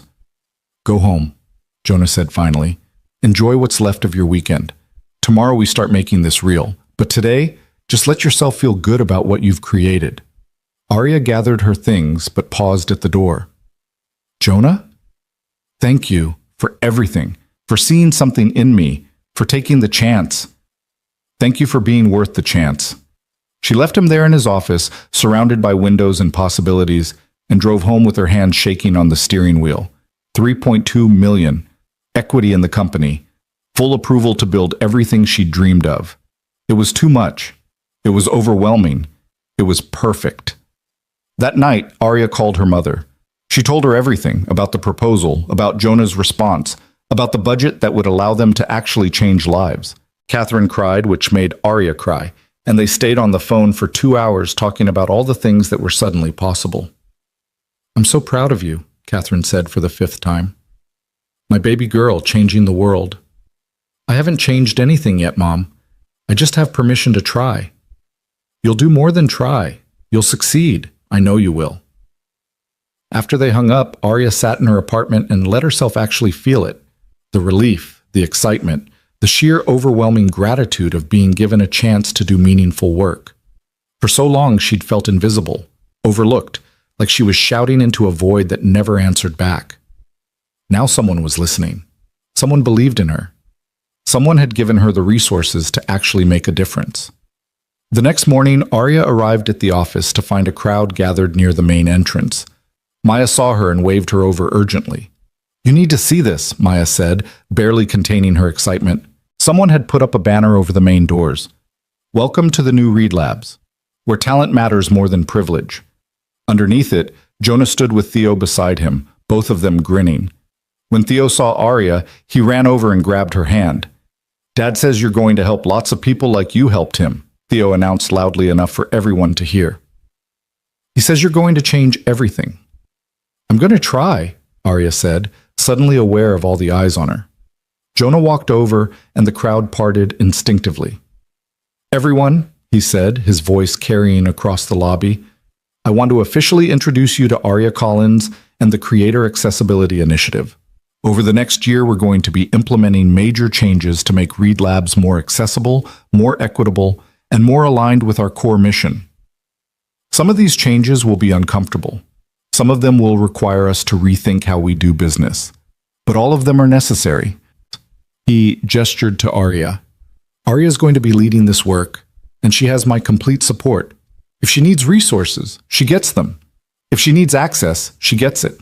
If she challenges something we're doing, we listen. I know change can be hard, but I'm asking all of you to embrace it, to remember why we built this company, and to help us become what we've always said we wanted to be.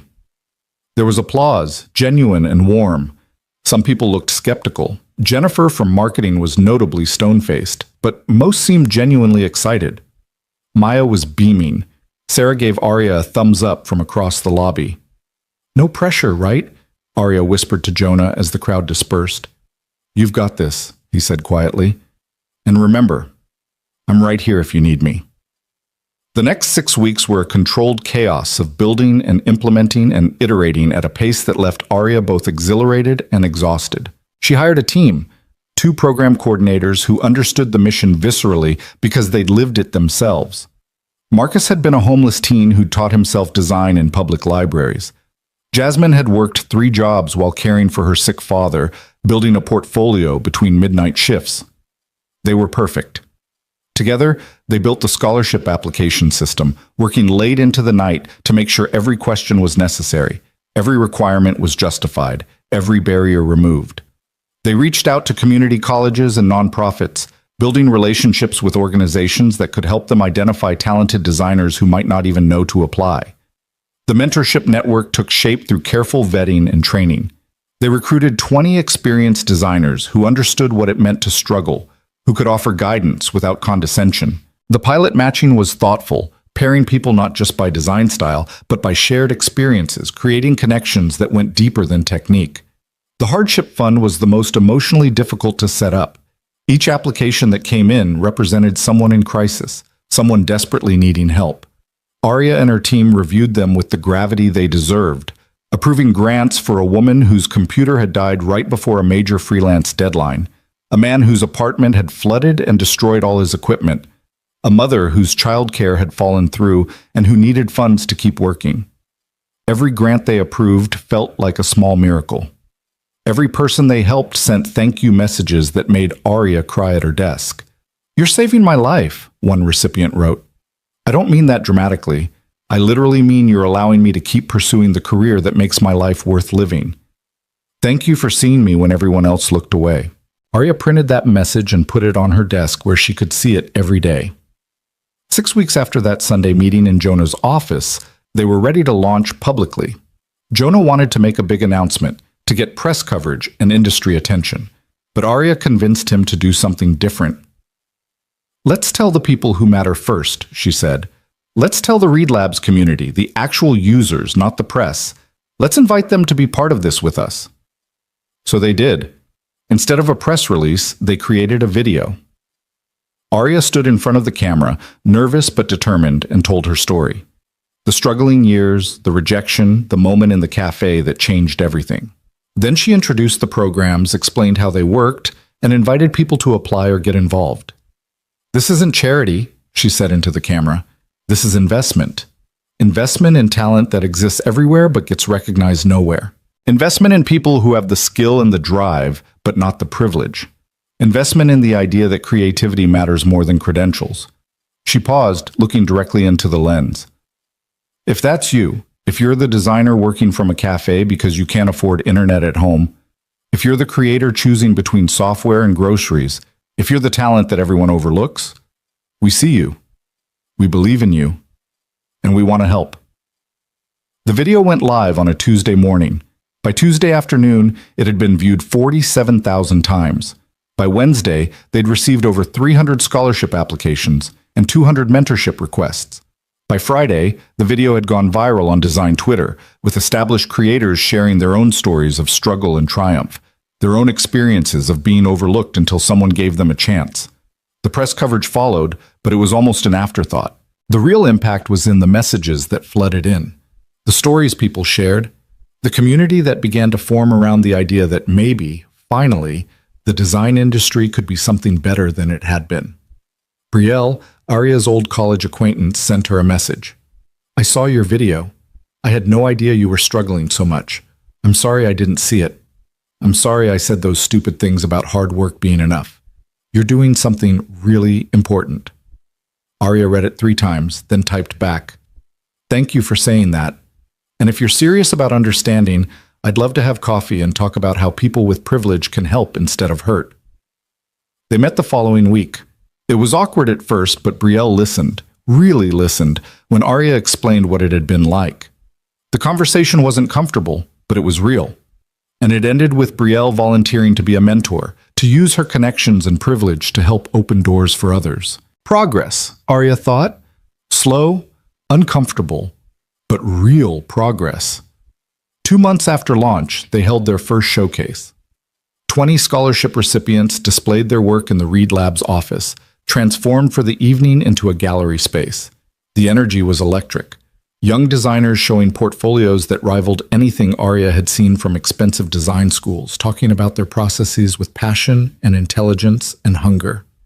Jonah worked the room like he was at a museum gala, asking questions, praising work, making connections between scholarship recipients and potential clients or employers.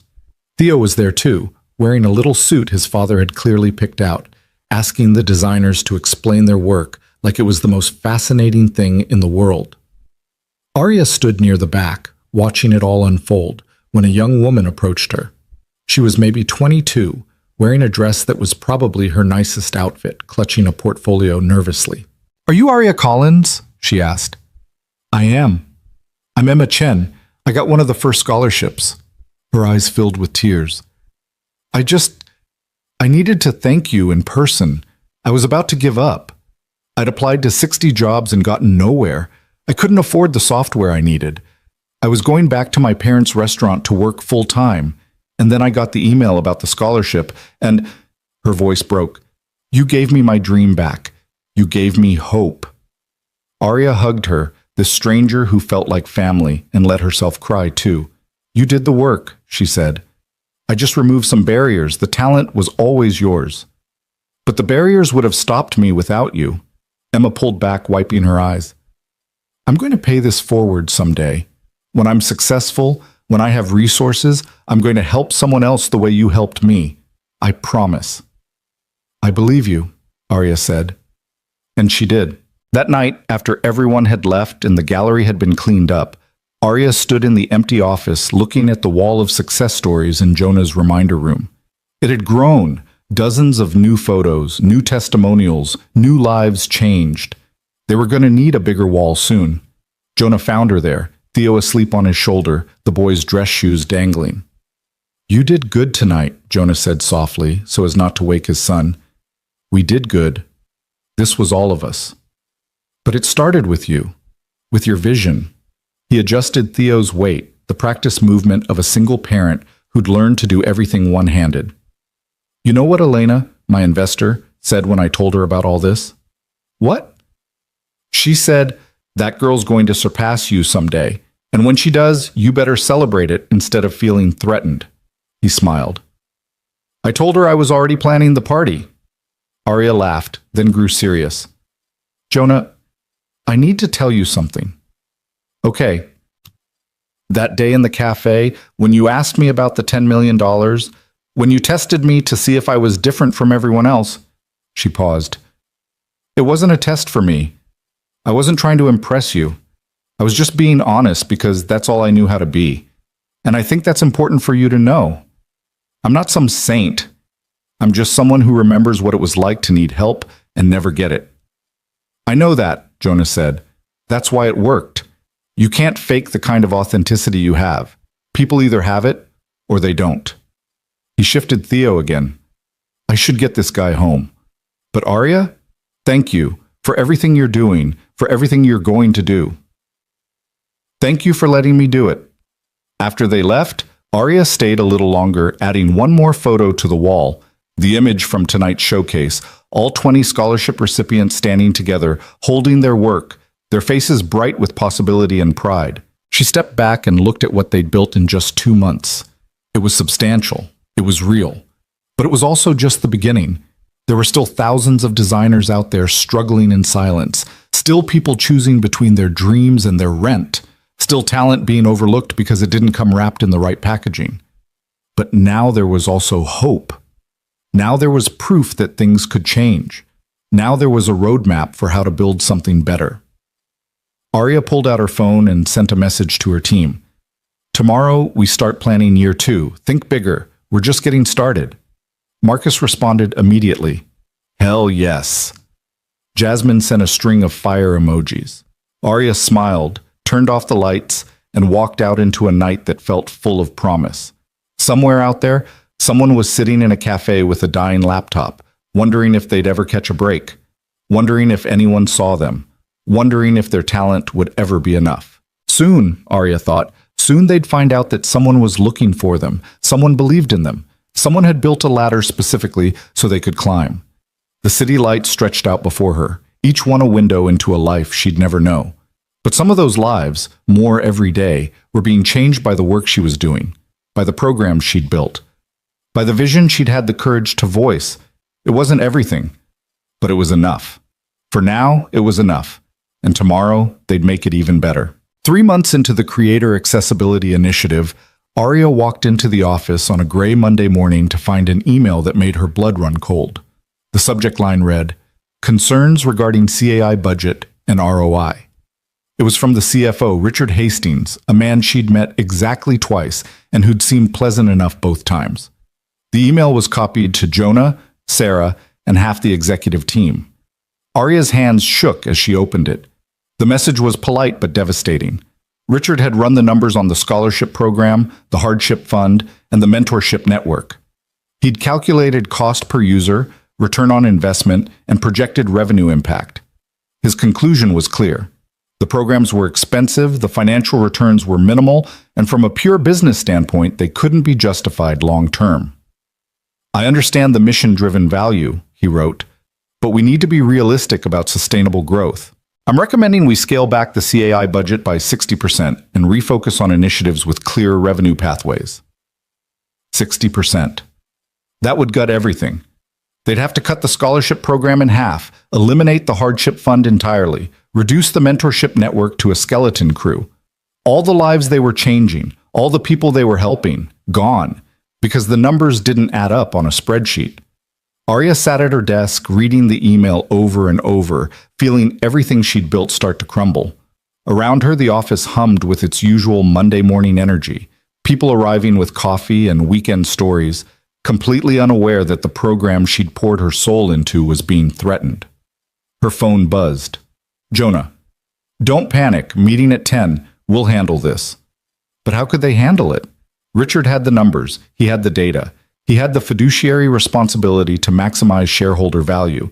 And Aria had, what? Stories, testimonials? The intangible value of changed lives? Marcus appeared at her desk, his face grim. "You saw the email?" "Yeah." "This is bullshit. We're changing lives and they want to talk about ROI?" His voice was tight with anger. People like Richard don't get it because they've never had to struggle. They've never had to choose between their dreams and their rent. "He's just doing his job," Aria said, though the words felt hollow. "Protecting the company's financial interests." "And who's protecting the people who actually need help?" Aria didn't have an answer.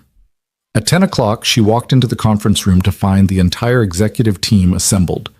Jonah sat at the head of the table, his expression neutral. Richard was there with printouts and charts. Jennifer from marketing looked uncomfortable. Sarah gave Aria an encouraging nod. "Thanks for coming, Aria," Richard said, his tone professional but not unkind. "I know my email was probably upsetting, but I think it's important we have an honest conversation about the financial realities here." "I agree," Aria said, her voice steadier than she felt. "Let's talk about it." Richard pulled up a presentation, charts showing program costs versus projected revenue. Graphs demonstrating that scholarship recipients weren't converting to paid premium users at the rates they'd hoped. Data indicating that the hardship fund was being utilized more than budgeted, creating sustainability concerns. "The numbers don't lie," Richard said. "In 3 months, we've spent $847,000 on these programs. Our revenue increase from the same demographic is only $23,000. That's a 97% loss on investment. No company can sustain that." "You're measuring the wrong things," Aria said quietly. Richard paused. "I'm sorry." "You're measuring direct revenue from scholarship recipients. But you're not measuring the impact on brand loyalty, on user growth, on the quality of our community. You're not measuring the designers who joined Read Labs specifically because they saw what we were doing. You're not measuring the press coverage, the industry reputation, the talent pipeline we're building. Those are important factors," Richard acknowledged, "but they don't pay the bills." "Don't they?" Aria leaned forward. "Maya, can you pull up the user growth chart for the last 3 months?" Maya, who'd been sitting quietly in the corner, pulled up a different presentation. "Since the CAI launch, we've seen a 34% increase in new user registrations. 61% of those users cited the accessibility programs as a major factor in choosing Read Labs over competitors. User engagement is up 28%. Retention rates have improved by 19%. And this is the big one, premium conversion among new users is 15% higher than our previous cohort. Richard frowned, studying the numbers. That's significant. But you can't directly attribute all of that to the CAI programs. Can I? Arya asked. Richard, 3 months ago, we were just another design platform. Now we're the platform that actually gives a damn about struggling creators. That reputation has value. It attracts users. It builds loyalty. It creates word of mouth that money can't buy. But the direct costs are an investment in our future. Jonah spoke for the first time, his voice calm but firm. Richard, I understand your concerns. I appreciate you raising them. But you're thinking quarterly returns when we're building something for the long term. With respect, Jonah, we have investors to answer to, shareholders who expect growth. We can't just spend millions on programs that don't generate direct revenue. Yes, we can, because I'm the majority shareholder, and I'm telling you this is what we're doing. Jonah's tone didn't rise, but the steel underneath was unmistakable. Read Labs isn't a company that exists to maximize quarterly profits. It's a company that exists to democratize design. If those two goals conflict, I choose the mission every time. The room went silent. Richard opened his mouth, closed it, opened it again. Jonah, I have a fiduciary duty, and I have a moral duty. To the people we serve, to the community we've built, to the promise we made when we started this company. Jonah stood up, his hands flat on the table. I know you're concerned about sustainability. So am I. But the answer isn't to gut the programs that define who we are. The answer is to find additional revenue streams that support them. Like what? Richard asked, but he sounded more curious now than combative. Arya jumped in. We could introduce an optional pay-it-forward option for premium users. Let them add a small monthly donation that goes directly to the scholarship fund. We could create corporate sponsorship opportunities where companies fund specific scholarships in exchange for talent pipeline access. We could develop premium resources, advanced tutorials, exclusive content, where proceeds support the accessibility programs. She was talking faster now, ideas flowing as quickly as she could articulate them. We could partner with design agencies who need junior talent, creating a placement program that generates revenue while helping our scholarship recipients find jobs.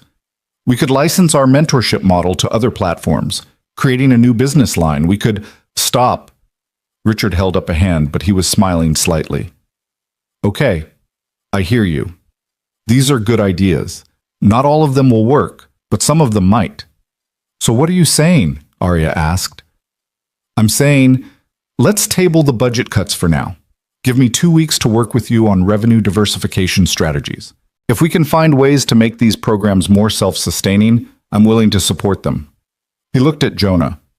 But I still think we need more financial discipline around how we're spending, clear metrics, regular reviews, accountability for outcomes.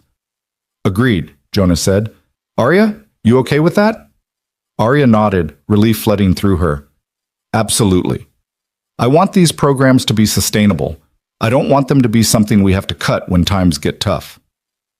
The meeting broke up, people filtering out with various expressions of relief or thoughtfulness. Sarah squeezed Arya's shoulder as she passed. Nice work defending your vision. When the room had cleared except for Jonah and Arya, he turned to her with a tired smile. That was close, he said. Too close. Jonah, I didn't realize how much we were spending. I should have been more careful with the budget. I should have... Stop. You were doing exactly what I asked you to do, building programs that actually help people. Richard's concerns are valid, but so is what we're doing. We just need to find the balance. What if we can't? What if it comes down to a choice between being profitable and being good? Jonah was quiet for a moment. Then we figure out how to be both. But Arya, I want you to understand something. When I started this company, I promised myself I'd never become the kind of CEO who prioritizes money over mission. I've seen too many companies lose their soul chasing quarterly returns. That's not happening here. Not as long as I'm in charge. Even if it costs you. Especially if it costs me. What's the point of being successful if you've compromised everything that made success meaningful? He picked up his laptop. Come on. Let's grab coffee and start brainstorming those revenue ideas. If we're going to prove Richard wrong, we need a solid plan. They spent the next 2 weeks working like they were building the company from scratch again. Arya brought Marcus and Jasmine into the planning sessions. Richard joined, surprisingly helpful, once he understood they were taking his concerns seriously. They modeled different scenarios, ran projections, tested assumptions. The pay-it-forward donation option launched first. Within a week, 23% of premium users had opted in, generating an additional $14,000 in monthly revenue earmarked specifically for scholarships. It wasn't huge, but it was a start, and it proved that users wanted to be part of the mission. The corporate sponsorship program took longer to develop, but by the end of the month, they had 3 companies signed on. Tech firms who wanted access to the talent Reed Labs was cultivating, who saw the value in supporting designers from diverse backgrounds. Each sponsorship funded 10 full scholarships, and in return, the companies got early access to hire from the scholarship pool. It's not charity, Arya explained to a potential sponsor. It's enlightened self-interest. You're building relationships with talented designers before your competitors even know they exist. You're diversifying your talent pipeline, and you're investing in the future of the industry. The model worked. By month 2, they had 7 corporate sponsors. By month 3, they had a waiting list. The mentorship program expanded organically, successful mentees becoming mentors themselves, creating a virtuous cycle of knowledge transfer and community building. The hardship fund remained grant-based. Arya had fought hard on this, refusing to turn emergency assistance into something transactional, but they'd tightened the application process based on Richard's feedback, ensuring money went where it was needed most. 4 months after that tense meeting in the conference room, Richard sent a new email. This one had a different tone. The CAI programs are now generating 41% of their operating costs through diversified revenue streams. User growth attributable to CAI initiatives has contributed an estimated $2.1 million in new revenue this quarter. Brand sentiment is at an all-time high. ROI, when properly measured, is significantly positive. I recommend continuing current funding levels and am happy to support modest expansion in Q3. Arya printed that email and put it on her wall, right next to Emma Chen's thank you note. Saturday morning, 6 months after her first day at Reed Labs, Arya walked into the Brew and Bean Café carrying a small package wrapped in brown paper. The cafe was crowded, just like it had been that Monday morning that changed everything. But this time, Arya walked in confident, purposeful, knowing exactly where she was going. Jonah was already there, sitting at the same table where they'd first met. Theo was with him, working on homework with intense concentration. When they saw her, both of them smiled. Right on time, Jonah said, gesturing to the empty chair. Coffee's on its way. Arya sat down, setting the package on the table. I wanted to give you something, both of you actually. You didn't have to, Jonah started. I know, I wanted to. She pushed the package toward Theo. Open it. Theo tore into the wrapping with the enthusiasm of a 7-year-old on Christmas morning. Inside was a book, a custom-made picture book with illustrations Arya had created herself.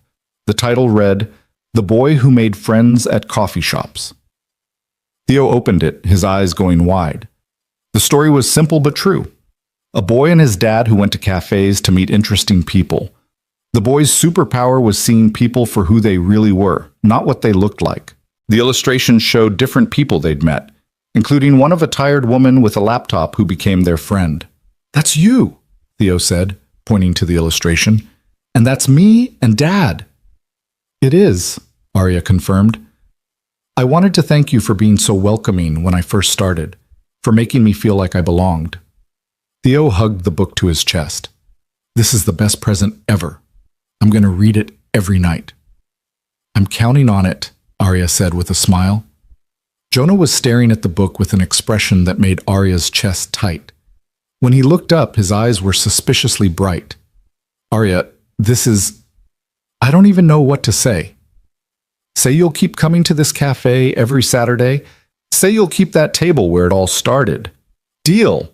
He cleared his throat, clearly trying to compose himself. Actually, speaking of this table, I have something too. He pulled out a small brass plaque, the kind that might be mounted on a park bench or a building wall. It read, "Reserved for kind people, in memory of Elena Martinez, who believed in second chances." Arya touched the engraved letters. "Elena? Your investor?" "She passed away 2 weeks ago. Heart attack, completely unexpected. She was only 53. Jonah's voice was rough. "The funeral was yesterday. I didn't tell anyone at work because I didn't want people to make a fuss, but I needed to tell you. She's the reason any of this exists. She took a chance on me when nobody else would." "I'm so sorry, Jonah." "Me too. But I was thinking, she would have loved what you're doing. The accessibility programs, the scholarships, the hardship fund. That was her whole philosophy. Invest in people, not just businesses. Bet on character, not credentials." He tapped the plaque.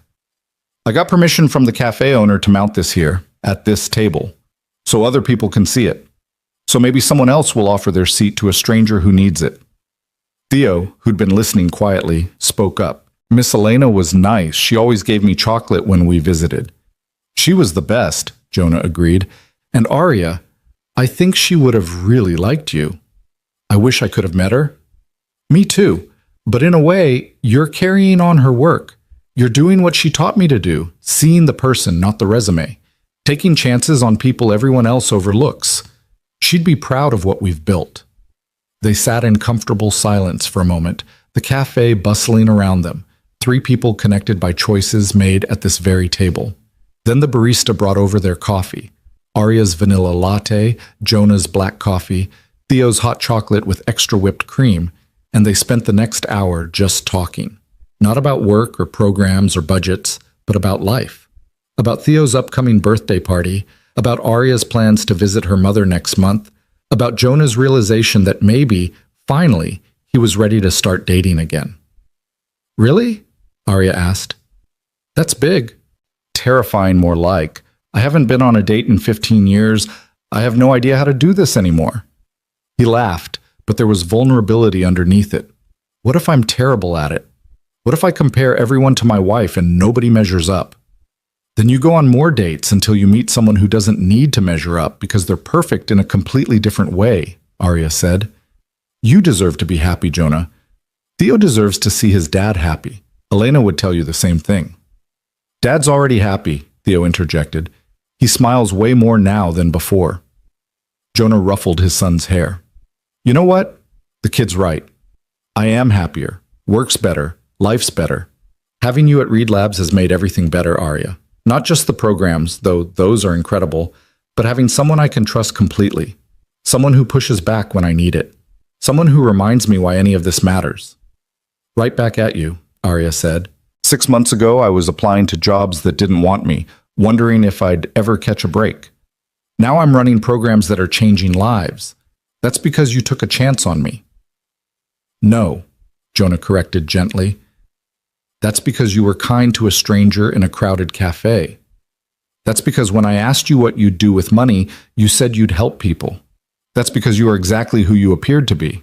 Someone with talent, integrity, and a genuine desire to make things better." He raised his coffee cup. "To chances taken. To people who see others. To tables shared with strangers who become family." Arya and Theo raised their cups too, and they clinked them together, coffee and hot chocolate and possibilities, in the middle of a cafe that would never know how many lives had been changed by one woman offering her seat. After they finished their drinks, Jonah and Theo walked Arya to her car. Her Honda was still old and temperamental, but she'd grown fond of it.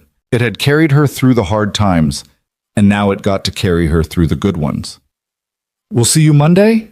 Theo asked, already knowing the answer, but asking anyway. "You'll see me Monday," Arya confirmed, "and every Monday after that." After they left, Arya sat in her car for a moment, not quite ready to drive away. She pulled out her phone and scrolled through the photos from the past 6 months. The scholarship showcase, the mentorship program launch, the wall of success stories that now wrapped around 3 full sides of Jonah's reminder room. Emma Chen's first professional design job, Marcus presenting at a design conference about accessibility, Jasmine teaching a workshop to inner-city teens. All of it had started here, in this parking lot, on a Monday morning when Arya had been desperate and hopeless and convinced the world didn't care about people like her. She'd been wrong. The world did care. It just needed people brave enough to build the bridges, to create the opportunities, to insist that talent mattered more than privilege.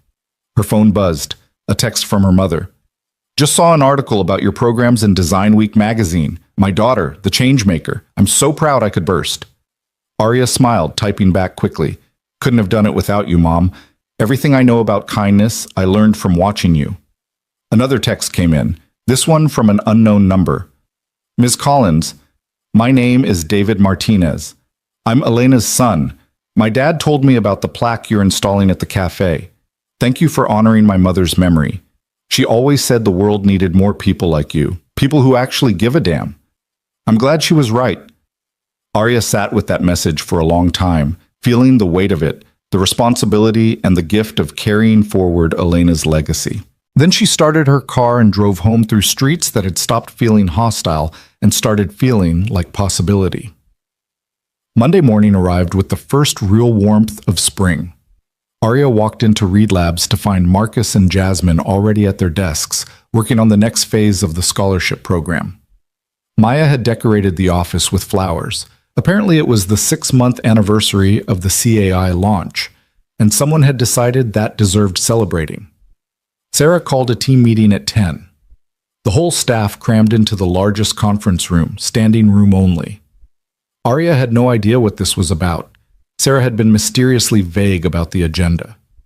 Jonah stood at the front of the room, looking more relaxed than Arya had ever seen him.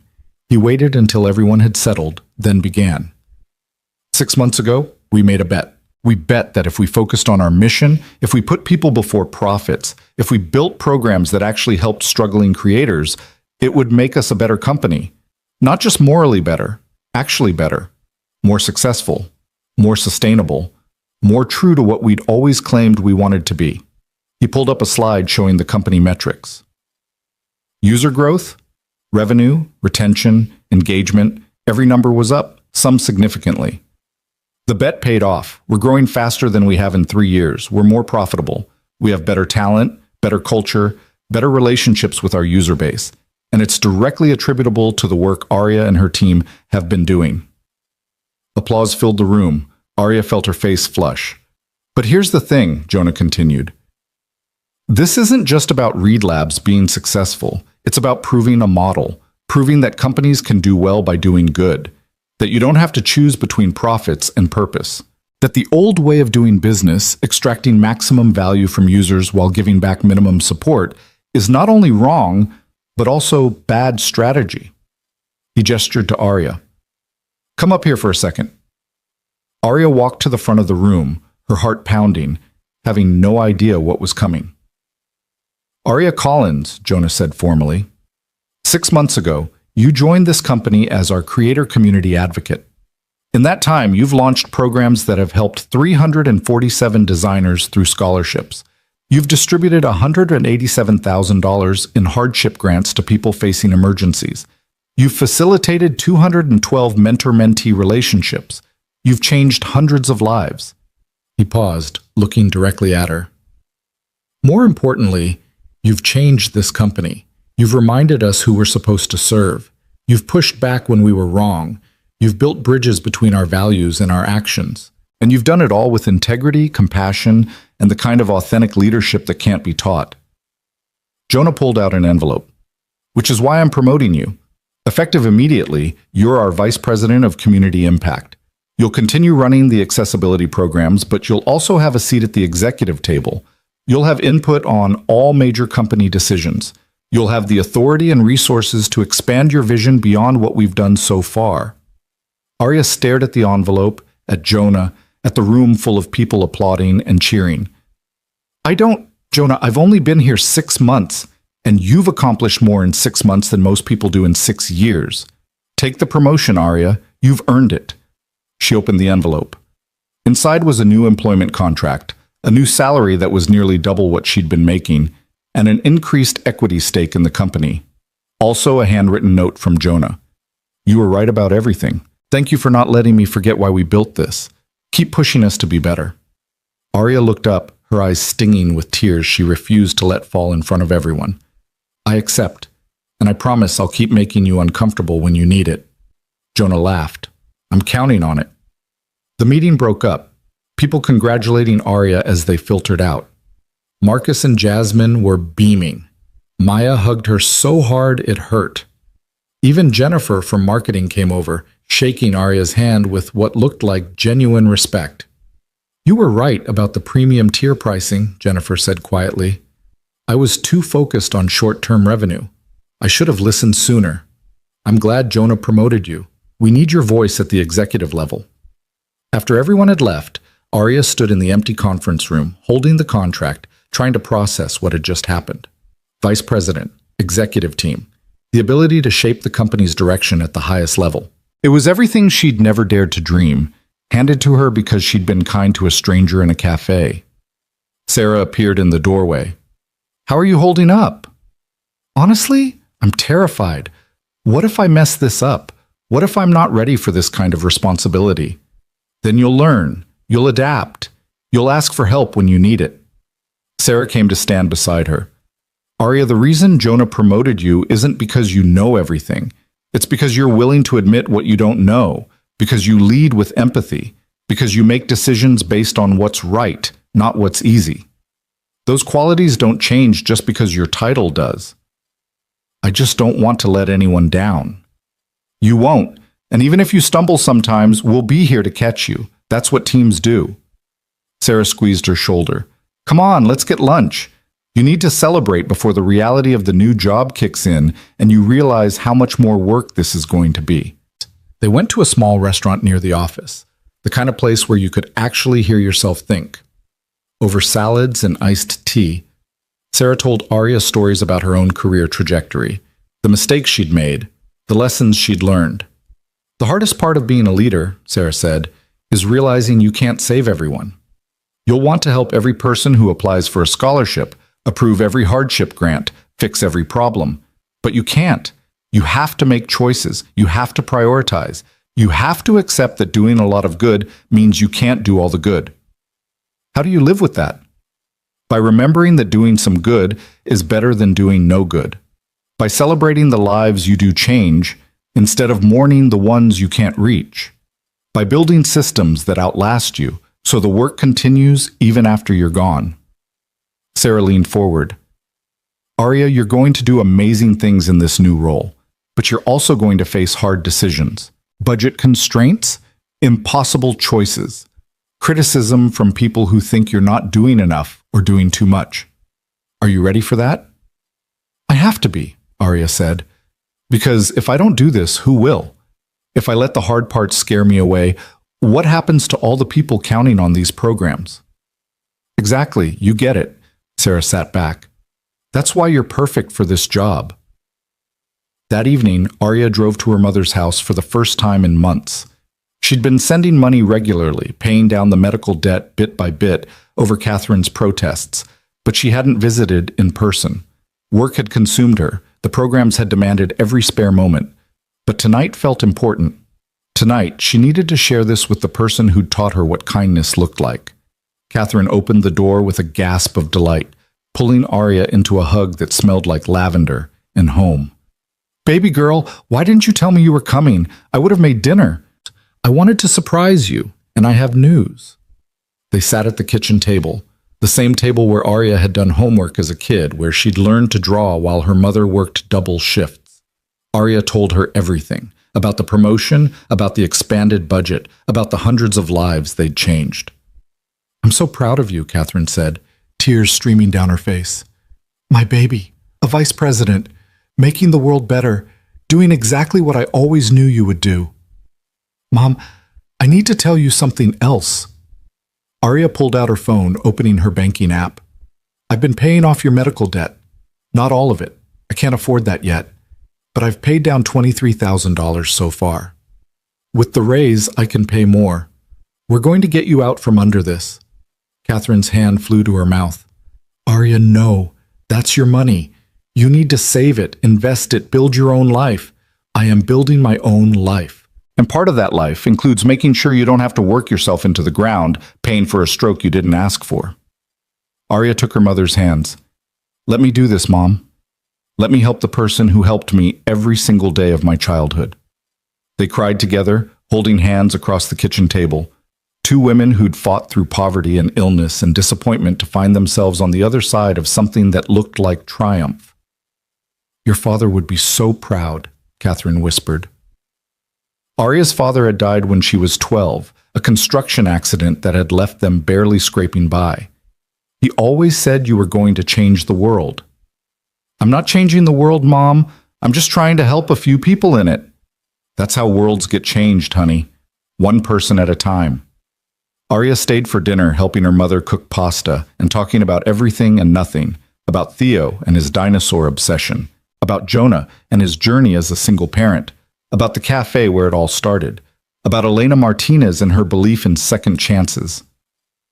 I wish I could meet this Jonah person, Catherine said as they did dishes together. He sounds special. He is. He's also still grieving his wife, still figuring out how to be both a father and a CEO, still learning that it's okay to need help sometimes. Sounds like someone else I know, Catherine said with a knowing smile. I'm getting better at that. Asking for help, I mean. Good, because you can't do everything alone, no matter how much you want to. Driving home that night, Arya felt the full weight of the past 6 months settle over her. She'd gone from desperate and overlooked to successful and respected. She'd built programs that mattered.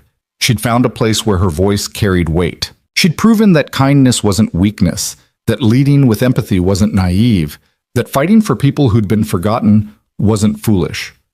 But more than any of that, she'd found family. Not blood family, but chosen family. Jonah and Theo, Marcus and Jasmine, Sarah and Maya, even Jennifer, in her own complicated way. People who believed in the same things she believed in. People who wanted to build something that mattered. The next Saturday, Arya arrived at the Brew and Bean Café to find a small crowd gathered outside. Someone had mounted Elena's plaque on the wall next to the door, and people were stopping to read it, to take photos, to talk about what it meant. Inside, Jonah and Theo had already claimed their table, but this time they weren't alone. Sarah was there with her wife. Marcus and Jasmine had come with their partners. Maya had brought her boyfriend. Even Richard the CFO had shown up, looking slightly uncomfortable in jeans and a casual shirt. What's all this? Arya asked as she approached. 6-month anniversary celebration, Jonah explained. I figured we should mark the occasion of when everything changed. When you proved that one act of kindness could ripple out and touch hundreds of lives. Thousands, Marcus corrected. Don't sell yourself short, boss. They ordered food and coffee and gathered around multiple tables pushed together, this ragtag family bound by mission and purpose. They told stories about the scholarship recipients who'd gone on to get jobs at major companies, about the hardship grants that had prevented evictions and bankruptcies, about the mentorship relationships that had turned into friendships and collaborations. Theo, who'd been listening intently, suddenly spoke up. Miss Arya, can I ask you a question? Always. Dad told me you didn't know he was rich when you let him sit with you, that you were just being nice. Is that true? It's true. Why were you nice when everyone else wasn't? Arya thought about how to explain it to a 7-year-old. Because your dad looked tired, and I remembered what it felt like to be tired and have nobody care, so I cared. That's a good reason, Theo decided. Then, with the blunt wisdom of children, he added, I think more people should do that. Me too, buddy, Jonah said quietly. Me too. As the afternoon wore on, people started to leave for their own Saturday plans. But Arya stayed, sitting at the original table with Jonah and Theo, watching the cafe around them. New people coming in, taking seats, living their lives. Some of them probably struggling just like she had been. Some of them probably one act of kindness away from something that could change everything. I've been thinking, Jonah said, breaking the comfortable silence, about expanding the model. Not just Reed Labs, but other companies. What if we documented everything we've done? The programs, the revenue models, the metrics, and made it available to other tech companies? Showed them how to build accessibility initiatives that actually work? You want to give away our competitive advantage? Arya asked, but she was smiling because she already knew the answer. I want to scale the impact.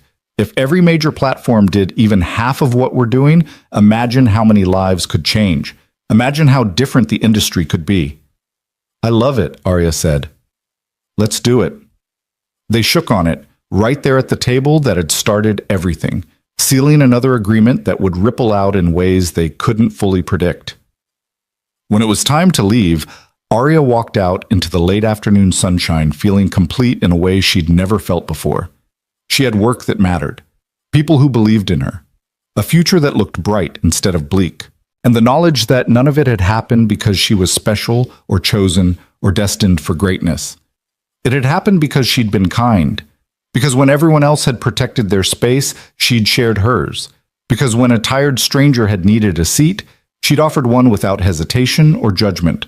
One small choice, one moment of basic human decency. And everything had changed.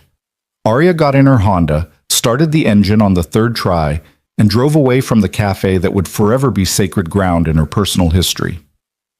As she merged into traffic, her phone buzzed with a text from Emma Chen, the scholarship recipient who'd thanked her at the showcase. Just got hired as a junior designer at a major agency.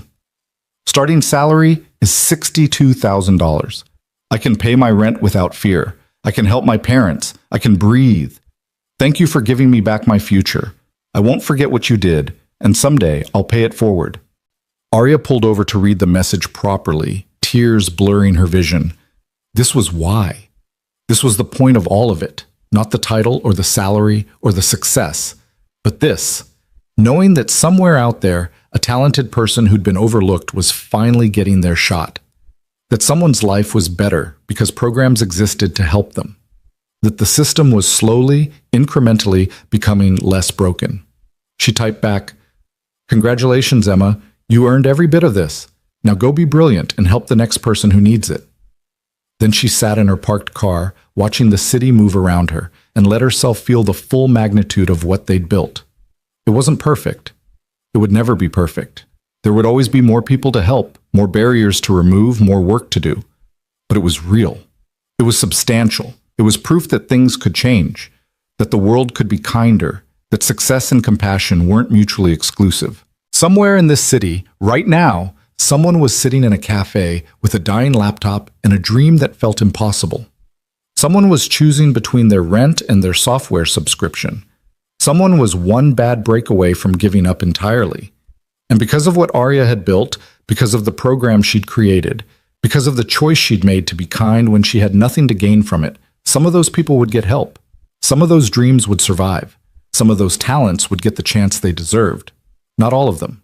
She couldn't save everyone, but enough. She could save enough to matter. Arya started her car again and drove home through a city that suddenly felt less like a battlefield and more like a community. A place where kindness could still change lives, where one person offering a seat at a crowded table could set in motion a cascade of transformation that touched hundreds, then thousands, then more. She thought about Elena Martinez, who'd taken a chance on a young entrepreneur when nobody else would. About Jonah Reed, who'd disguised himself as a stranger to find out if kindness still existed. About Theo, who believed the best in everyone he met. About her mother, who taught her that helping others wasn't weakness but strength. And she thought about the woman she'd been 6 months ago, desperate, overlooked, convinced the world didn't care about people like her. That woman would never have believed what came next, would never have imagined that one simple act of generosity could become the foundation of a career, a mission, a purpose. But it had. And now Arya Collins, Vice President of Community Impact at Reed Labs, had the resources and the platform to make sure other people got their chances too. To build a world where talent mattered more than privilege, where kindness was rewarded instead of exploited, where the cafe table with the brass plaque reading "Reserved for Kind People" wasn't just a memorial, but a promise. A promise that someone was looking. Someone cared. Someone would see you, even when everyone else looked away. The sun was setting as Arya finally arrived home, painting the sky in shades of orange and gold. She walked into her small apartment, the same apartment she'd lived in when she was struggling, though now it felt like a choice rather than a trap, and opened her laptop one more time. She had work to do, programs to expand, lives to change, a world to make slightly better, one person at a time. But first, she opened a new document and started to write. Note to self: Never forget what it felt like to be desperate. Never forget what it meant when someone showed you kindness. Never forget that the most powerful thing you can do is see people, really see them, and offer help when they need it most. Because sometimes the smallest gesture, one shared table, one genuine smile, one moment of basic human decency, becomes the doorway to everything you were meant to be. She saved the document and closed her laptop, ready to rest before Monday came and the work began again. Ready to keep building, keep helping, keep proving that kindness wasn't naive, but revolutionary. Because in a world that often felt harsh and unforgiving, in an industry that too often valued credentials over character, in a society that made it easy to look away from people who were struggling, Aria Collins had learned the most important lesson of all. The smallest act of kindness can change everything. And at that crowded cafe table, two strangers and a little boy hadn't just become something like a family. They'd become proof that the world could still be good, that people could still surprise you, that sometimes when you offer your seat to someone who needs it, you don't just change their life, you change your own. You,